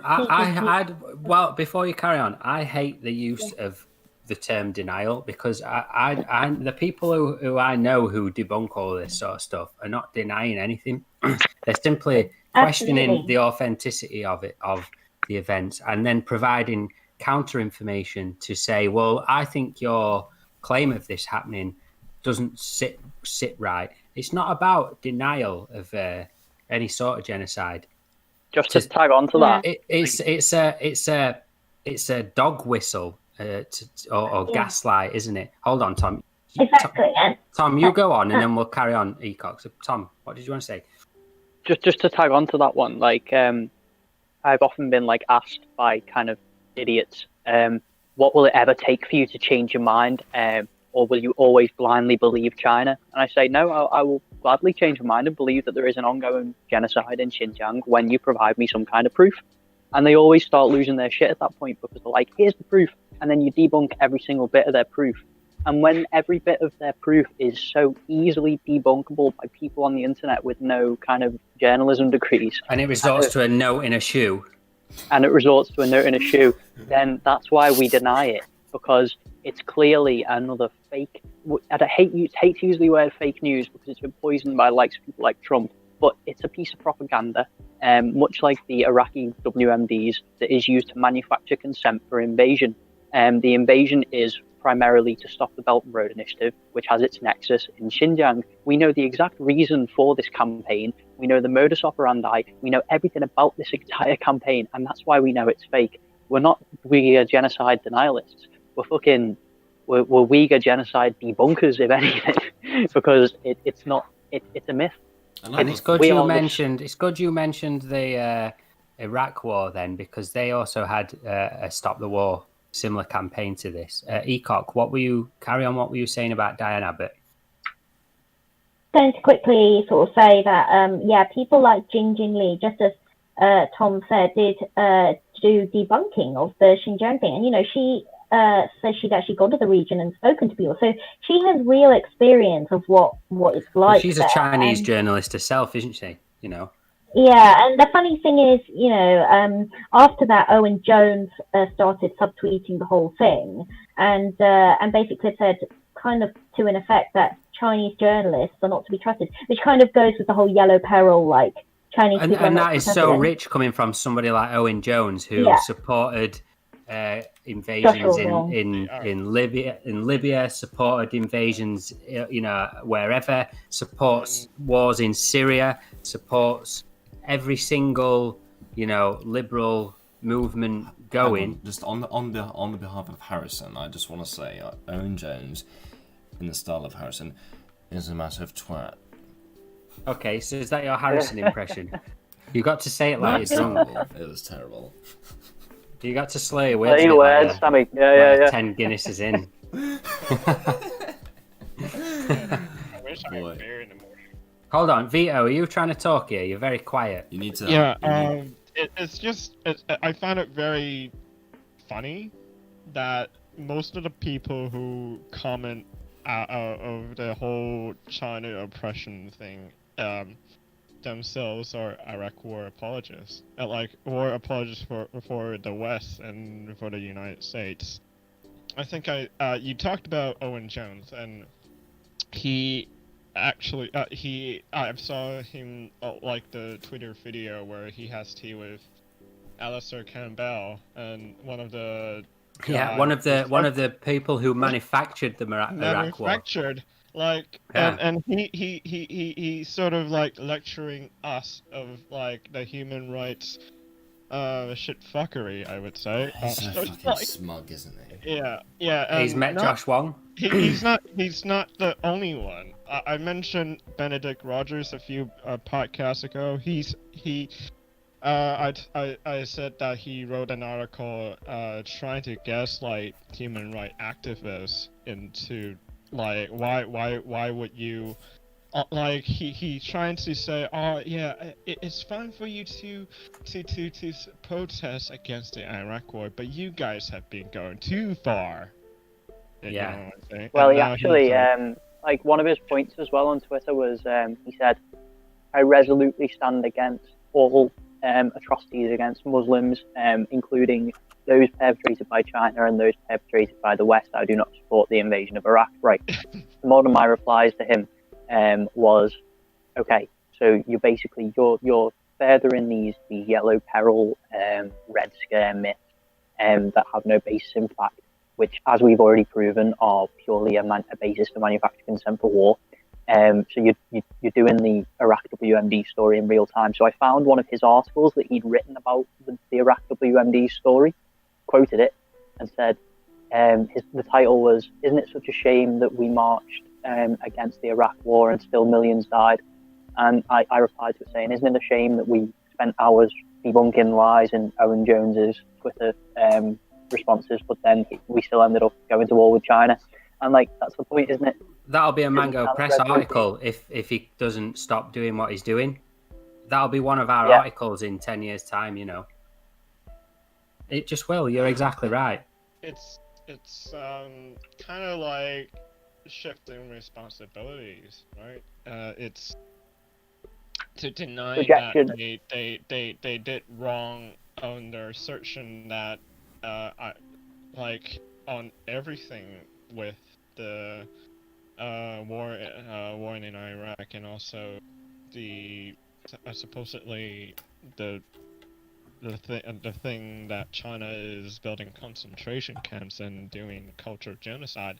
And like, I just saw one of his tweets, and he basically tweeted out a Bitter Winter article. If anyone doesn't know what or what Bitter Winter is, it's like a cult website where he essentially promoting cult disinformation about China and like the usual standard stuff. And funny thing, the funny thing that he that about Bitter Winter is that it came from CESNUR, since new, that is a non-profit organization based in Turin, Italy, that that studies new religious movements and oppose the anti-cult movement. So basically, everything that you know about, they know about, they got it from crazy cult fuckers who doesn't even get the whole thing right. I mean, they also it's kind of like it's also funny that they accuse China of of murdering Muslims while they defending crazy cult churches of murder, the person who is I'm sorry to everybody who is in this show tonight and everybody listening for reminding you of him again. But the person who is pushing this shit is one of those sorts of people right now. And this is not just a thing that happened in Iraq. Adrian Zenz is a religious cultist who wants to push misery and death on people for his own ideological, zealot religious beliefs. So it's the same. It's exactly the same, isn't it? He's willing to say anything if it helps further his cause. Now, possibly Harrison was onto something when he was sending Adrian Zenz Ed Sheeran lies about Ed Sheeran. Maybe that is the way to beat these idiots, is to just inundate Adrian Zenz's inbox and email address with just stuff like that. No, because he'll believe anything. You know, like you said earlier, Tom, it possibly could be a hoax, but it doesn't matter to these guys, because if it furthers whatever they're being paid to push, then they'll say it. How many ridiculous hoaxes have we already uncovered? Like beyond the stupid shit like Satellite Boy and that, which obviously is hilarious.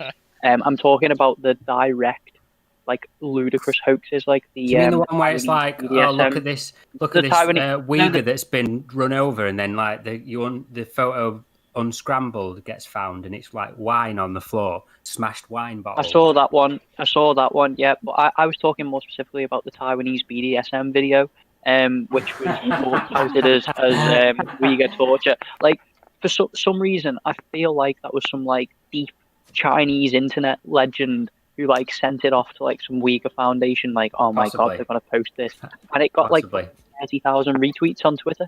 Like, whoever that guy is, he's hoping his wife doesn't see the video, isn't he? Because then she'll be like, "Wait a minute, you've never told me you were a Uyghur." Not to mention, also going back to the subject, have you literally 2 days after, 2 or 3 days after Diana apologised for nothing. The UK the government decided to increase its defence spending by £16.5 billion, which is But the this largest. is none of this is aimed at China, though, is it? Well, I mean, I guess it would be, because they keep saying that this is like the biggest geopolitical event since the Cold War, and who is Boris Johnson. Yeah, who's the other side of this? And then you have the Labour Party coming out in absolute support of this. And Labour... Who Diane Abbott is a member of. Yes, and this also just highlights, again, or reminds us of the origins of the parasitic origins of the Labour Party. I mean, on their own doorstep, Ireland, for example, when the Easter Rising happened in 1916... By the way, the Labour Party is almost no different in policy to back then. A reminder, when they gained their first government in 1924, they continued the imperial policies in India and China. Anyway, so 1916... This is Diane Abbott's party still. Yes. So the Labour Party absolutely condemned the Easter Rising and even supported warmly by policy and publication the repression of the Easter Rising by British occupation forces. And it just maintained... And not to mention, obviously, Tony Blair with Iraq. And this just like is evident how both of these parties are in on it. To talk about this military spending increase as well, Boris today referred to it as making Britain the foremost European naval power again. Now this is clearly kind of distancing from the EU again after Brexit, because as we became more entwined with NATO and the EU, our defence spending went to, it went down generally, and we stopped having huge fleets of aircraft carriers, and we started just having, don't get me wrong, we were still imperialists, we still went to war, we still launched missile strikes. I'm not defending us, I'm simply saying we reduced our military spending. Now, Boris is kind of, today, in not so many words, he said that this is the most important geopolitical situation since the Cold War. So he's basically confirming what we all know, that we are now in either an extension of the first Cold War or we're in a second Cold War, depending on how you want to look at it. Doesn't really matter. It speaks volumes that Diane Abbott then was apologising for speaking at an event against the Cold War, when Boris Johnson 2 days later confirms the Cold War is in full swing and Britain is fully in force, rearming itself. Yeah, and then, as Anna's rightly said, for the Labour Party, Diane Abbott's party then come in and say sorry for the no Cold War event. We actually love the Cold War. Nice one, Boris. Build the Space Force. Now, I looked into what this defence bill will be getting spent on. They're looking at a new Space Force, like the American Space Force. They're looking at launching the first British rocket from Scotland by 2022 to space. And yeah, I know, how ludicrous. And we'll laugh at all these things in a minute, but I just want to outline them. And finally, they want to construct a new class of naval frigate called Type 32 frigate for the Royal Navy, which will supposedly have, according to Boris Johnson, direct energy weapons, so lasers. And Boris said that they will be like shooty lasers or something. He said something stupid about them. I don't have the exact quote, but it was just one of his normal stupid fucking phrases. So basically, at a time when we have lost over 23% of our GDP to the coronavirus pandemic, at a time when we can't afford to feed our kids during the summer holidays, supposedly, because there is no magic money tree, we have enough money to be launching Britain's first space project, and also Britain's new laser boats. Nobody asked for that as well. I don't recall one person in the UK saying, "Hey Boris, can we have some laser boats?" But Boris has just decided Boris has been locked down because he's on his COVID lockdown, isn't he, for 2 weeks. He said 3 days in lockdown, and he's thought, "Yes, fuck it, yeah, we'll get some laser boats and a fucking rocket from Scotland." Oh, that'll I don't know. I think. Hold on. I'm just going to cut in on you. I think that Boris has been bullied by all these neoliberally Dominic Raab kind of people who are threatening to rebel and get him chucked out if he doesn't sort of push the Conservatives into these deals and stuff. Because him and David Cameron traditionally have been quite friendly towards China, a lot more friendly than the fucking Labour Party have been over the last 15 years. You've got John McDonnell throwing Mao's book in Parliament to try and make some sort of like statement about communism, a negative statement. You have Jeremy Corbyn doing his free Tibet nonsense. So I think that there's something going on in the Conservative Party that has pulled... two factions fighting. Well, there is two factions fighting in the Conservative Party. It's been going on in Britain for a long time, hasn't it? This fight. Theresa May was the other side, and now Boris has won it back from May, hasn't it? So it's going to and fro. Is that sort of like an ideological battle, or is it just policy? Well, yeah, it's an ideological battle between like the far right of the Conservative. No, it's an ideological battle between neoliberal conservatives, neocons like Theresa May, Dominic Raab, all these sort of types, versus traditional conservatives, One Nation conservatives. Classic liberals. No, not a liberal, but a classic conservative. No, classical liberals. They're called classical liberals. Is that what they're called? Okay, so like a David Cameron, Boris Johnson sort of person who looks up to the British Empire, doesn't want to do any deals with Americans because they find Americans too boisterous and they don't like being told what to do. But Dominic Raab and Theresa May are, and Thatcher sort of style conservatives are well up for working with the USA. That's why the Labour Party is so liberal as well, because they're all liberals in the Labour Party that are well up for working with the USA, because working under the USA allows them to not appear like British imperialists, if that makes sense. Whereas Boris Johnson and David Cameron, they want the British Empire back. They want to see the British flag and British culture being pushed around the world. Arguably, for me, they are the better of the two, because the neoliberals are snide. It's the neoliberals that are pushing this stuff. It's the exact same debate you've got between like the Trump kind of camp, which is the open warfare, make America great again. Exactly. Build fighter jets, and the snidey Joe Biden. That's the equivalent. You've got Republicans and Democrats. That's the Tory party in the UK. In the Conservative Party, and then in the Labour Party, you've got fringe left, cringe left, like trots, anarchists, Maoists, that kind of cringe left. And then you've got a mass majority of centre-right liberals, centre-right, but yeah. Trots, yeah, but centre-right liberals, the majority of the party. And you had Corbyn was the Trots winning it back for once, and it caused mass support because people actually love socialism.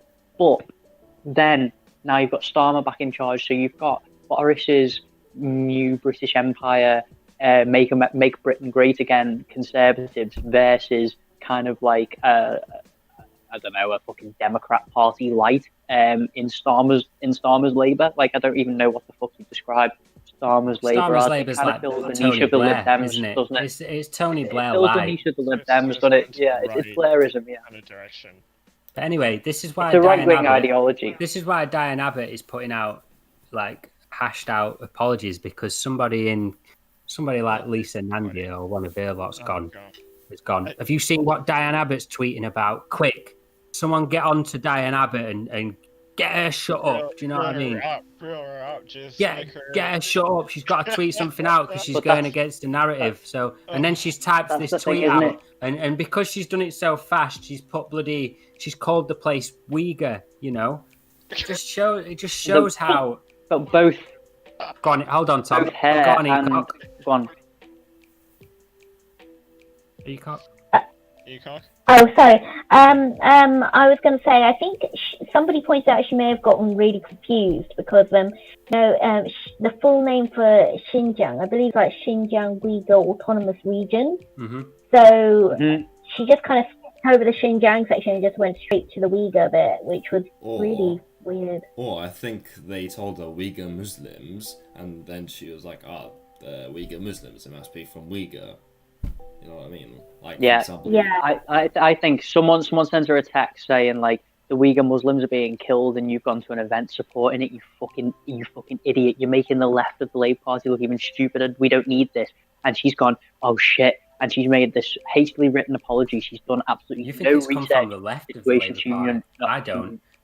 I think the haters who hate her in the party. No, I think the Lisa Nandi's and the Starmer camp have seen that tweet and gone, get that tweet removed. Do you know what I mean? It's not a lefty. I think it's coming from the likes of Zara Sultana, who pretends to be in the kind of Corbyn camp. She's not in the left camp really, because she's been one of these MPs that's been pushing this crap. So if you're going to start pushing American right-wing propaganda, you're not in the left camp. Well, for me anyway. No, I completely agree. with you, but that would mean that there is no left camp in the British Labour Party, True. which obviously we could all say is there true. Isn't. But well, this proves the point, doesn't it? When we say left camp, I mean the Corbynites, the John McDonnells, I don't know if the Zara Sultanas. I don't know if the Corbynites have that much power to force her into. They don't. But I think it's sort of like a Bernie Sanders. Like he can talk the talk, but I don't think he can have any political influence to make progressive change happen. Well, he's talking to Bernie Sanders. He's already been told he can swing for any sort of position in Biden's team, even though arguably he's the guy who got Joe Biden elected in the first place. So that's how they work. He'll get stitched up as well. U.S. political. The thing was, there was almost a brief glimpse, wasn't there, into 2017 and 2018, where we all thought maybe this could be it, where they choose Bernie Sanders in America, they choose Jeremy Corbyn in Britain. We kind of, we move towards some kind of maybe a bit of a brighter actual towards. Would it have not served the capitalist class better to have actually just let that happen, though? I mean, it would, wouldn't it? This is like we were talking about at the start. There's nothing they can do to plug this dam. And what if they they've done wanted is anything, if they wanted any way to plug this dam, it would have been to elect Jeremy Corbyn and Bernie Sanders and let these Trotskyist style socialists do as little as possible. I mean, Corbyn's talking about nationalisation with compensation. So Richard Branson would have got paid out for losing his trains anyway. Go on, Tom. That was pretty much what I was going to say. In terms of the bourgeoisie must have been looking over the past couple of years and thought, okay, well, we can offer them some concessions. We can do some kind of green shit. We can look like we're doing stuff. We can let the Labour Party win and stuff. And we can kind of, get rid of all this radical left sentiment building up as a result of years of austerity and recession and shit. But instead, the bourgeoisie has said, no, double down, fucking turbo towards the apocalypse. Just fuck it. We'll just see what's coming. That's because neoliberals in charge, isn't it? But I think the neoliberals, they had a chance to preserve their dying world order by keeping these reformists in charge. If they'd have let the reformists win, they'd have actually had a chance of preserving capitalism. But I think they would have done, definitely. But I think the fact that they've said so blatantly and brazenly to every single working class person, go fuck yourself, so many times, blatantly, I think everyone's so angry now that it's going to take, there's going to be a little kind of couple of significant events like the October Revolution. It didn't just happen in one day. It was just spontaneous uprisings, wasn't it? Which eventually coalesced into mass support. And I think you've got to start seeing that all around the West. Exactly. It started in 1911 and ended in 1919, I believe. In terms of the multiple different revolutionary activities that went on. Anyway, regardless of that, point being, I think we're going to see more of that because neoliberalism, rather than opening itself up to a little bit of reform, the capitalists willingly giving up maybe 10% of their wealth, they're going to lose their heads now because they chose not to. They chose not to willingly give up 10% of their wealth. It's like the opposite of what happened in. Sorry, Fran, I'll let you speak just 1 sec because this is just right in my head. It's the opposite of what happened in the post-war era, where the capitalists said, "Okay, fuck it, give them the NHS, give them fucking social democracy, let them have almost left-wing shit, because we need that to keep the USSR at bay. We've got China now to look at as our USSR, and the capitalists have gone, nah, it's okay, just keep pushing Adrian Zenz lies and keep pushing the accelerator pedal. Well, I think it's because the rate of profit has fallen significantly since the beginning of this century. Yeah, well, we're seeing it in the way that, like we're talking about Diane Abbott, the Iraq War, at least Stop the War, was allowed to be a big movement. They're trying to kill off no Cold War before it even gets off the ground. Diane Abbott's having the kitchen sink thrown at her just for speaking at an event on racism. Like, it's clear that they're going, we're not going to tolerate this sort of movement being in the mainstream right from the get-go. And this is just to stop a Cold War. Cold War means no fighting. A hot war would be fighting. So this is to stop a Cold War. So they won't even allow us to get to that stage. Stop the war was to stop a hot war, the invasion of Iraq, and that ultimately failed. Also, we have in the comments from Arabian socialists saying many leftists in the UK are just regime propagandists who aim to internal fight or use the left to achieve Western goals. Owen Jones right there. Well, yeah, from Owen Jones to Keir Starmer and the rest of the Labour Party. You can't call him a leftist. Yeah, exactly. I don't even call these people leftists. I mean, no, but I think you can call kind of the Trots in the Labour Party and stuff. I think you can refer to them as leftists because, although misguided and stupid and spouters of propaganda, they do consider themselves communists or socialists at least. But with the likes of Keir Starmer, he is a knight of the realm. He is a capitalist. He is a member of the bourgeoisie. He isn't just a bootlicker for them like Boris Johnson. Keir Starmer's dangerous. He knows Marxist theory and he hates it, and he will do anything he can. He's a fucking landlord, isn't he, with 16 or 18 properties? He can't be allowed anywhere near power. And I think that's why, if it comes to an election that is coming up, I will definitely be voting either Worker Party if it's standing in my local constituency, obviously. And if it's not, I will be spoiling my ballot because I won't be bringing myself to vote for fucking Keir Starmer's Labour. Because in my opinion, much we said, Party of Korea, Kim Jong. Yeah, can do. But as we said earlier, oh shit, what was I saying? The Labour Party is essentially the Democrats. If you're doing the comparison, it's like the Bernie Sanders of the Democrats, and you've got kind of, as we said when we were talking about the US election, we would vote for Trump, and the Trump in our situation is Boris Johnson, the accelerationist, which I wouldn't vote for him. I couldn't bring myself to. I would never vote Conservative, but I could certainly bring myself to fucking spoil my ballot. So yeah, well, I'm definitely not voting for the Labour Party ever again in my life. No way. Yeah, it's exactly the same as voting for the Conservative Party. There shouldn't be a air about voting Conservative, entirely counter to the interests of humanity. Instead, we stand in favour of maximum global cooperation in order to tackle the enormous challenges we face as a species. We therefore call upon the US to step back from this threat of Cold War, and also from other dangerous threats to world peace it is engaged in, including withdrawal of the Intermediate Range Nuclear Forces Agreement, withdrawal from the Paris Climate Change Accords, and its increasing disengagement from UN bodies. The US should also stop pressuring other countries to adopt such dangerous positions. We support China and the US basing their relations on multi-dialogue and centering on common issues which unite humanity. There is nothing in that statement that is nefarious. There's nothing evil.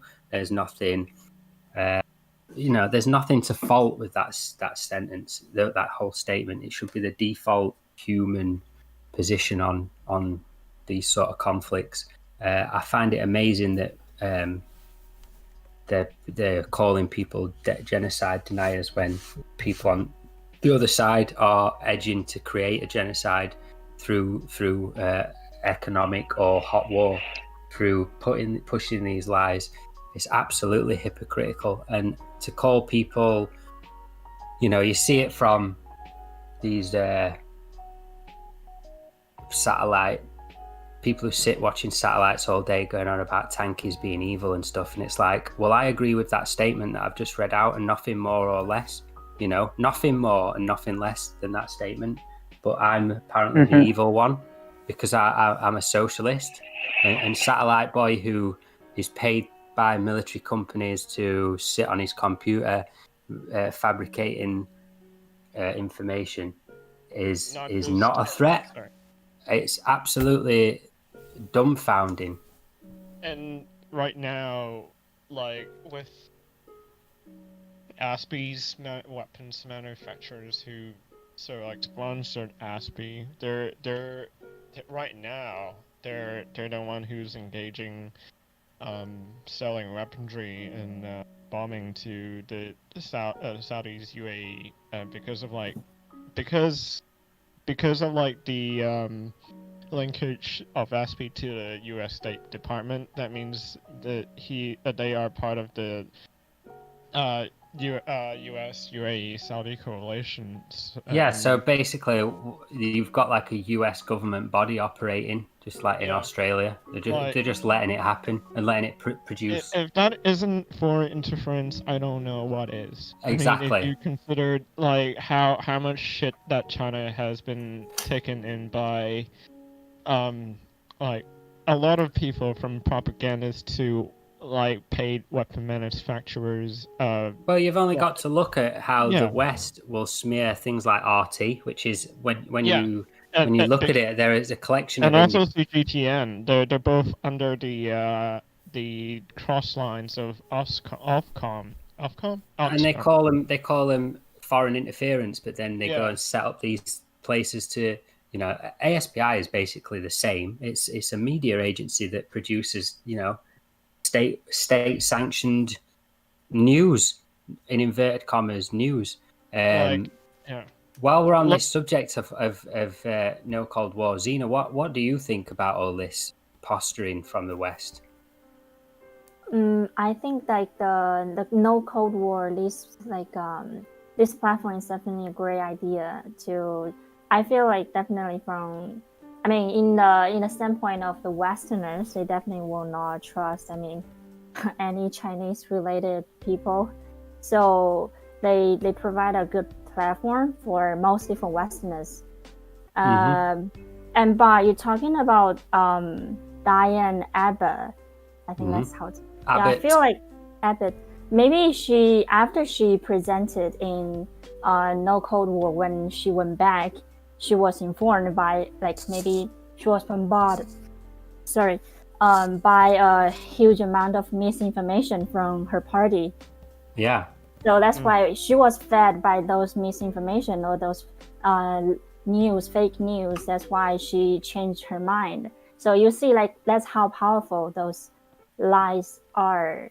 Even for initially, she seems like she was against the Cold War, against China, and she also kind of promote to debunk all those misinformation about China. But when it comes to Uyghur, comes to the whole concentration camp hoax, she changed her mind. So I don't know what's going on behind the screen, behind the screen, but she's definitely being informed by maybe her party or someone else to totally like what Tom said. You have your cake and eat it. That's what that phrase means. So she's posing as anti-war, but then at the same time clearly isn't anti-war against China, because she'll go on the talk, and then she's done more in that tweet to smear this campaign and played right into the hands of all these people with ulterior motives that have been pushing this stuff, the Steve Bannons of the world, etc. By coming out and making that tweet, because she's allowed people like Owen Jones and the rest of them to then jump on her and start criticizing, how dare she go there. So it's almost like they've tried to stamp a foot into the face of this campaign already, because I don't know what they want to ruin it. I just feel like people like Owen Jones, they just want to attack no Cold War. like they know they find the vulnerability of this person, this specific person who participated in No Cold War platform and the discussion. So I feel like I don't think like she deliberately did that, because like if she deliberately did that, she's finally like basically embarrassing herself, right? Mm-hmm. Because like she just made some contradictory speeches. So I don't think she deliberately did that. I just feel like she's being, I don't know, like being lied to. Yeah, I wholeheartedly agree with that. I think she has been. Ecock, did you want to say something? No, just agree. You were just agree a with noise of that, agreement, so I thought you were trying to come in. I'm just looking at the signatures of this list, and one we've talked about this, Ecock, and the whole Diane Abbott thing kind of proved it right for me. But they need to. My advice to the people running this new Cold War would be to watch the liberals that you're bringing in. I know you're trying to be a broad church to attract everybody, but you know these movements are prime for Owen Jones to join, so he can look like he's anti-war while at the same time do things like Diane Abbott. I mean, Diane Abbott tweet was a real bumble on their part. They should have just said nothing. Nobody would have known that Diane Abbott would have even been on this if they'd have not forced her into doing that tweet. So just my advice, I can look down the list. There are definitely some liberals on here. Jill Stein, Green Party candidate, Yanis Varoufakis. Now, I wouldn't be standing next to Yanis Varoufakis if you paid me. That man absolutely destroyed Greece. He's another Owen Jones fake socialist. Jill Stein, somewhat American Green Party. I have no interest in standing with American capitalists. Colonel Ann Wright, US Army, retired. I have no interest in standing in groups with US Army Nobel Prize winners, vice presidents of democratic socialist parties, Cambridge University politics lecturers, peace activists. You've got CND on there, which is, you know, liberal now and infiltrated with Trotskyists. But then you've got Jiang Weiwei on there as well, who I fully trust, and John Pillager, Danny Haifong, Low Key, Chow Collective, Jing That's Li. the thing, isn't it? You know, so I do trust these people. But hold on, Tom. The people who have the correct view need to make sure. I mean, I know Jiang Weiwei will. There's not a chance in hell that any of these liberals are beating him in a debate. But some of the others could be played like Diane Abbott's just played them. Do you know what I mean? So, Tom, what were you going to say? That was basically, like, I was just going to chip in to say that, essentially, just like when you have a broad church, you're letting too many liberals in, and these liberals are often doing more harm than good. They always side with the fascists. But I'm not saying they need to be kicked out of Stop the War. They just need to be. It is not a movement that's for them to use for personal, ethical points or whatever you want to call it. But they need to understand that the movement that they are putting their name to is real and is fighting actual, causes that need to be fought. So, Ecock, go on. Totally right. Like, these things could potentially have very real consequences, and I think people like Owen Jones and the Telegraph, like, they know all that, so they want to, use this opportunity to smear a noble movement as much as they physically can, with Diane Abbott being kind of the vehicle for that. I think it's a difficult one because, like, obviously, you don't have to be a Marxist-Leninist to say no Cold War. It could just be anybody, really. Well, no, that statement that we read out, that's not a Marxist-Leninist statement. Yeah, exactly. So it just needs to be like, so I get how they're trying to be a broad church, right? To invite like people of different backgrounds like that. It's one of the first things they said on the first webinar, like saying that we invite people from different political backgrounds because we just have this singular one message that we want to unite on, which is cool. But obviously, like any kind of movement or revolution, like there's going to be mistakes that are made, and perhaps something they could potentially do in the future is to just make sure there's a few, like you said, a few basic points that we all need to agree on, because this is what is happening. Like, this is what is really happening. We need to agree on this, and it's part of this no Cold War thing, you know? Well, no Cold War, the reason why we're talking about Adrian Zenz and the no Cold War movement is because the people that the no Cold War movement need to be fighting and debunking are Adrian Zenz. These people who are pushing these lies about Uyghurs and stuff, they're not two unrelated events. They're completely combined with each other. So, they need to be, every name on this list needs to be taught who these people are and what information we've got about these people that's readily available. I mean, it's no secret that Adrian Zenz works for, Victims of Communism. It's no secret to who Victims of Communism are and where their funding comes from and what lies they've put out in the past. It is known fact that these are like relics of the old Cold War that should have been long dead since, the Soviet Union collapsed. But Victims of Communism, for some reason, has to remain. It's Adrian Zenz is the equivalent of Turning Point USA. He's just as laughable.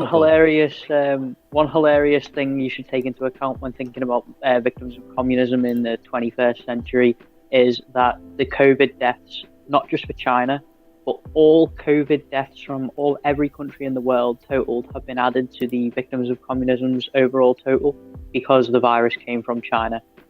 And that includes the victims of communism death toll includes all the Nazi soldiers killed in World War II as well. It's just how ridiculous they are at bending these numbers. And I think it was Sammy that said something earlier on about never just go off numbers. It will always skew you. Go on, what were you going to say there? Sorry, just that, it totally loses credibility because now there's reports coming out, which you can actually find on Reuters, saying that COVID-19 has been traced back to other places like Barcelona and Italy way before the huge outbreak in November 2019 in China. So it's not even from China. So these articles have been around. These articles have been around since April. They come around sporadically, don't they? Saying that COVID was found here, it was found there, and it's always found in other places but China. But you're never gonna see some American news reel publish an article saying actually it was Italy, or it was at a vape shop, or it was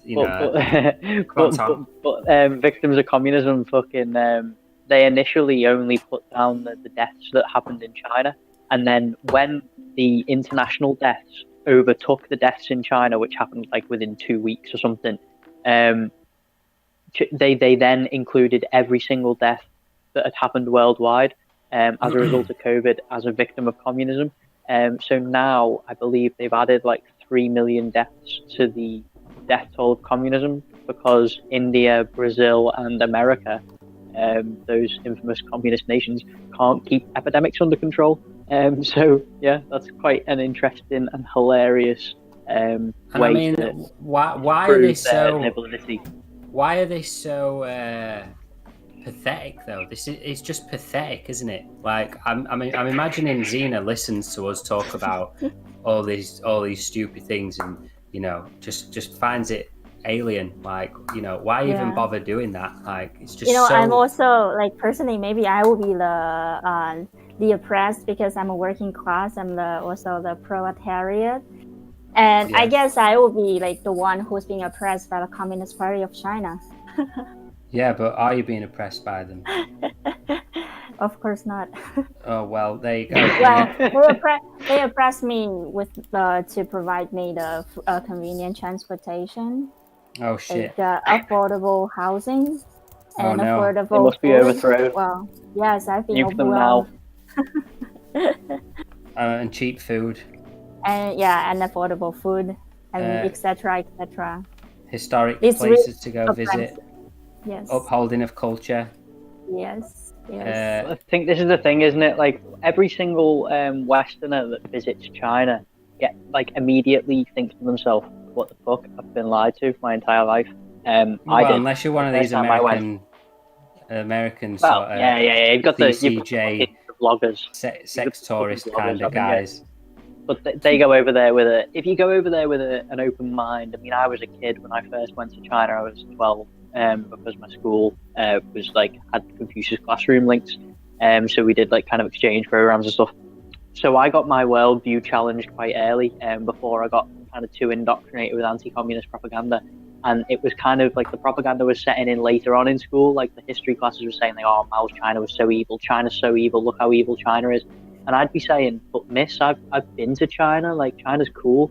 And she'd be like, "Oh yeah, but the evil Tiananmen Square, anti-racist struggle, da, da, da, da." And they just start spouting words at you that they don't even understand. And then when you look into each of these things that they attack China for, it either turns out to be false, a Western over exaggeration, Western propaganda, Western projection, or it did happen, and all right, China's apologized for it and moved on and looked. Tiananmen's a good one as well to mention, because you've had American police running people over all year in these protests in America, and nobody's bat an eyelid.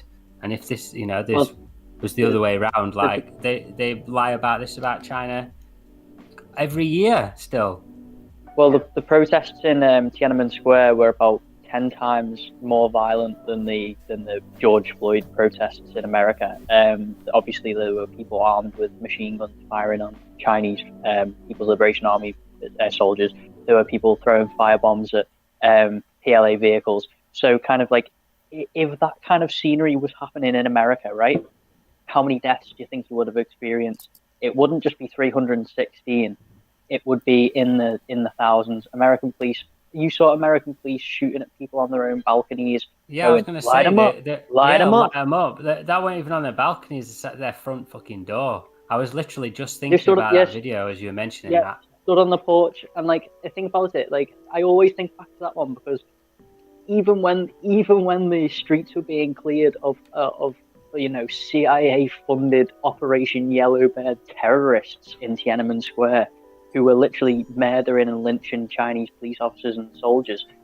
Even when that was being cleared, the PLA weren't going street to street fucking shooting at people on their doorsteps. America is the master of projection, which is why it's been able to spin this web of the Tiananmen Square massacre. You ask any has China ever dropped a bomb on its own city neighborhood? No. Well, the USA has in Philadelphia. They dropped a bomb on people's homes. American citizens.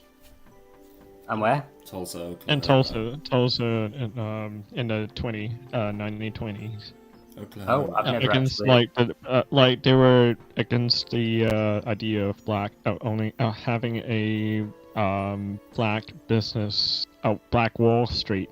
Right, yeah, I've heard of this. Yeah, I understand this. And also Waco, where they drove tanks into a building full of people and set it on fire and let everybody burn inside. I mean, it doesn't matter whether you agree with either side. It's the fact that they just carry this out, and then it becomes the thing with the USA is it becomes like a cultural. Comes like a cultural thing, oh yeah, let's make a TV show of Waco. But do you see China making TV series of Tiananmen, a dramatization out of it or whatever? Well, the thing with Tiananmen as well, though, is the thing with Tiananmen, which is the biggest crime ever, is it's the one event that every Westerner points to as the indescribable reason never to trust China, right? Every time you say, but China's doing this, Tiananmen Square, right? But absolutely nobody in the West that I've personally met who is white or non-Chinese knows what happened at Tiananmen Square, right? I'm not saying because the Chinese government covers it up. I'm saying they've just not researched it. Well, Westerners and the Western news perspective does not explain what happened at all. The Chinese perspective, which is the one that is often laughed at as Well, being not a even the comical Chinese. farce. Hold on. You don't even have to go to the Chinese perspective here, because there's WikiLeaks have debunked it all from Western pro-US Yeah. people on the ground and stuff. So the narrative isn't even a Chinese one. I don't think we should even call it a Chinese narrative. It's just the truth. And now, I mean, like, it's often referred to as. Sorry, Vito. Let me just Sorry. finish this one sentence. Like, it's often referred to as a Chinese narrative, is what I mean. But what I was Yeah, sure. say was the Chinese narrative. I say that in kind of inverted commas. Is the truth. When you research the event, when you corroborate it with, as you say, leaked documents from the CIA published by WikiLeaks, when you corroborate it with video footage and initial news reports from Western media before they were told to change their stories officially by the US government, all of these things corroborate the Chinese perspective. So when you look at it, it's simply laughed at, and then we're not taught anything about it. We're not told why our version is superior. We're simply told that it's just false. We're simply told, oh right, tanks rolled in. One thing I want to point out as well is the Chinese narrative has never changed since June 5th, 1989. It's been a constant, consistent narrative of what happened. The Western story has come up with various different death tolls, from 1,000 deaths, 1,500 deaths, 5,500 deaths, and the recent official British estimate from a British MI5 asset is 10,000 deaths. So the Western's narrative has changed its death toll over 6 times. The Chinese narrative stuck to one death toll that can be corroborated by actual Western evidence, video footage, and just, the truth. And that's my final spiel on Tiananmen. Yeah. Go on, Vito. What were you going to say? It's all, like, from where I'm standing right now in Hong Kong. I'm not sure if you guys knew about this, but every year there's like a vigil about the victims of Tiananmen Square. And so cringe. It's and also, like, the whole thing about China kept like suppressing their freedom to have a vigil. Like, I don't know. It's been like what, 2 decades since they did this spill, and I don't think there is like every time they kept saying the same spill, like, China, why doesn't China do this? Doesn't China like talk about Tiananmen Square and stuff like that? There's a reason why China, to be perfectly frank, there's a reason why China doesn't want to talk about Tiananmen Square as it's built into, like. Well, do America talk about the? Do America teach about, like, workers' uprisings and stuff like that, and attempts at their state? Do they talk about their do they teach their people about their vicious eugenics programs? And they didn't talk about the America don't teach about the genocide. Exactly. And also, that's you've seen, like, the statistics, like the Uyghurs, how the Uyghurs were growing in populations, while the US, the Australia, and indigenous populations kept shrinking. Like, they're going, like, having less population than what the Uyghurs what the Uyghurs population is right now, and that's really saying a lot about how these idiots have, like I remember there's like news in Australia that talked about how indigenous people in Australia were being, like, many of them, like children, mothers and fathers, were being thrown out in the streets and have to drink alcohol and left by strangers in the streets, and drug abuses, and that allowed the police to arrest them and then not giving them what they need, which is a basic need of standard food, standard living, and yeah, that's just sad. I mean, no, like there's not a lot of talks about how the government is have to sort of like make their lives, make the indigenous people so like raised in a level that they were allowed to coexist with people in the not just in the rural area, but also in the big city metropolitan area. You know, where some there are still some of them in the streets. You know. Someone in the chat here said, "Do you guys remember the bulldozers that Occupy Wall Street under Obama?" I mean, yeah, using bulldozers to clear down camps that they'd set up there. It's exactly the same as what they claim. And when you were mentioning like Uyghur genocide and these liars and stuff, they've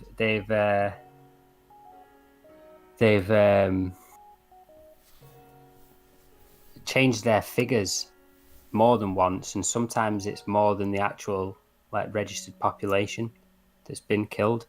Zena, what while we were talking about 6-4, do you want to talk about it a little bit? I can talk briefly about this. Go on. I think many people outside China, they have some misconception about the Chinese government censoring the content of 6-4 and all the Tiananmen Square protest. But actually, we did not specifically learn this incident back then, but the government official report has a very detailed information about that protest, and it's totally accessible to everyone. Mm-hmm. And I only figure out like maybe we should post that report. Yeah, and it's all Chinese.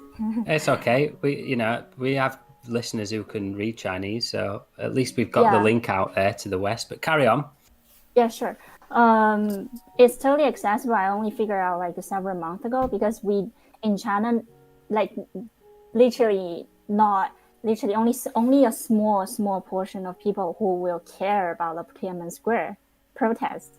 So most people just don't care about that. It's protest. The same anywhere in the world, isn't it? If you go up to like the miners' strikes now, I suppose in Britain, like if you ask people their personal opinions on the miners' strikes and how they were brutally put down by lots of people pissed off at the miners, aren't they? Like a lot of people would just go, what miners' strikes? Like a lot of people in kind of my generation, like definitely don't know anything about it. Like in the same kind of way that they accuse China of saying like, it's so funny because no one knows about this. Yes, because when Chinese go abroad, they always been like this incident always being brought up, but we don't. Most Chinese don't know what you're talking about. Answer for Tiananmen. Yeah, it's you Chinese person, answer for this. But like I don't know. You just turn back to him and say, "Hey, American, you answer for Mike Pompeo." What's that about? You know. I actually have been asked. I had been asked by some non-Chinese friend here in Canada, and I was like, "Dude, I don't really know about it, and I really don't care." Yeah. I mean, that's not even like a brutal, let's say, incident or something, or many people died. There's not even, I think, in the official report, there's not single death from the civilians. Only there's an accident which was not caused by the army, the Chinese army, but because the other incident which happens the same time during the Tiananmen Square, but it's not related to the crackdown from the government. Okay, like there do some soldiers who died from it. I will post that link, that official report. Okay, we'll retweet that if you post it on the Mango Press account. We'll retweet it. So just tag us in when you post it. Tag the Mango Press account, and we'll retweet it. So at least it's there then, because even if people can't read it, it can be used as like, well, here's the Chinese report on it. If you think it's censored, this is a web. just it's enough just to show that it's like available on a public website. You know. Yeah, sure, no problem. Because actually, it just I did becomes tweet- as ridiculous. I Go on. actually tweeted about this, and I'm just gonna repost it, and we'll definitely add Mango Press. All right, So cool. Well, we'll everybody can see retweet you when you do it. Go on. Who was that? Was that Tom? Yeah, I was just going to say, if it's all in Chinese document, we might be able to get some of our native Chinese viewers maybe to part translate some interesting bits if they read through it and find anything interesting. I wouldn't be happy trying to do it. We'll tag True Tankman and we'll get him to do some of it because we know that he loves translating Chinese and school. They're watching him school Maoists on their bad translations. Absolutely brilliant, isn't it? He is great, isn't he? Yeah. So we're getting to the end of the episode. So I'm going to go down everybody. If they've got anything they want to say last, I'm going to go down everybody in alphabetical here in Discord. So if you're a Z or a V, you've got a lot longer to think about something. Ecock, you're first. Episode, and thanks for having me again. Oh, awesome! That was very brief, but yeah, I thought you might have a final point you want to make. Do you want to? Oh, a final point. Just make sure you check your sources when you see news about China, I suppose. Awesome. Good Spot on. advice. Exactly. Good advice, and not just China, like anything. Anything, yeah. Anything and everything. No investigation. Yeah, I think about all the stuff we've probably been lied to about, and now I question everything. Yeah. Well, it's a good way to understand it is to get lied to enough, isn't it? If you get lied to enough, you eventually realise that you're being lied to. That's the battle that these capitalists can't ever win, and that's what Marx stated in his theory when he wrote Marxism up. So all roads lead to it. Really, the more they lie, the easier it is, and the more people will wake up to it. Sammy. Well, I just think we've already entered almost a new era of Cold War 2.0. So, as we can see with the ramping up of propaganda towards one direction in the globe. One Direction, the band. Yeah. A Cold War against One Direction.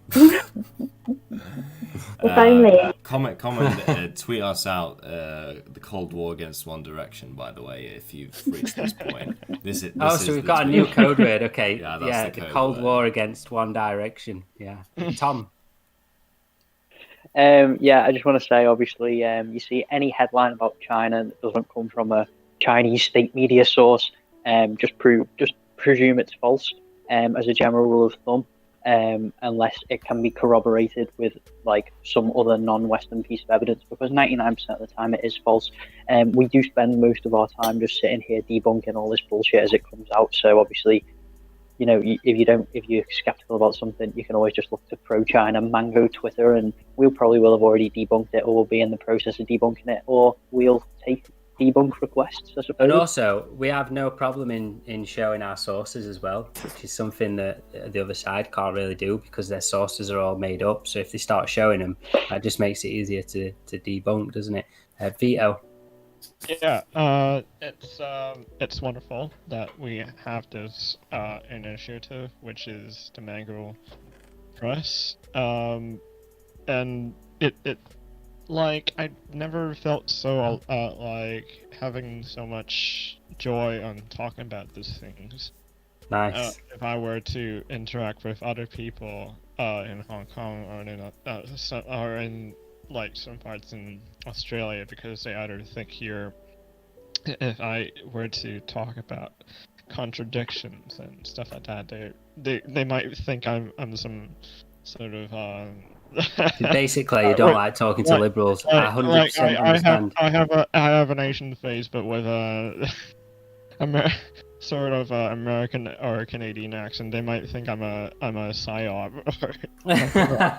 or they would call their gangs to gang up on me or something. I don't even know, but it felt like a bit of a livid experience to just share what I think, what is really important about Nice. the whole China, US. Well, Why it's the they and all- wonders. Yeah. It's the wonders of the world at the minute, isn't it? That we can all sit here and be around the world and host these sort of shows and have listeners from everywhere. And even just in the room now, we've got a massive representation and spread of the globe. And it's only we can bring people in from different places. So you're exactly right. And it's everybody. It's a pleasure to host these shows and talk about this stuff and write the articles and listen to everybody's opinion and interact with people in the chat as well. So you're exactly right, Vito. Zena.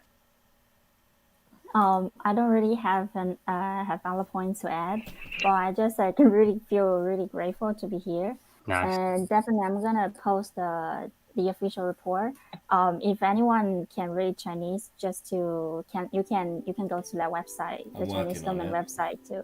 Yeah, because it's not translatable, because it's kind of take a picture or something, because I guess they used to have the kind of paper report. Oh, okay. I'm with that you. kind of stuff. Yeah. It's like a scan.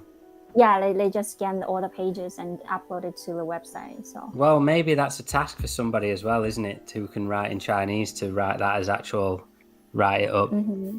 That's how it works. I mean, it's that at the same time as it's good that we can have these talks, but we don't have the resources that the other side has, and that's why their information makes it to the top. That's why you got to get me coffees.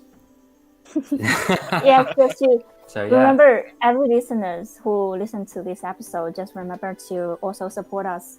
The Mango Press. Go to our Mango Press Patreon website. Awesome, yeah. And also,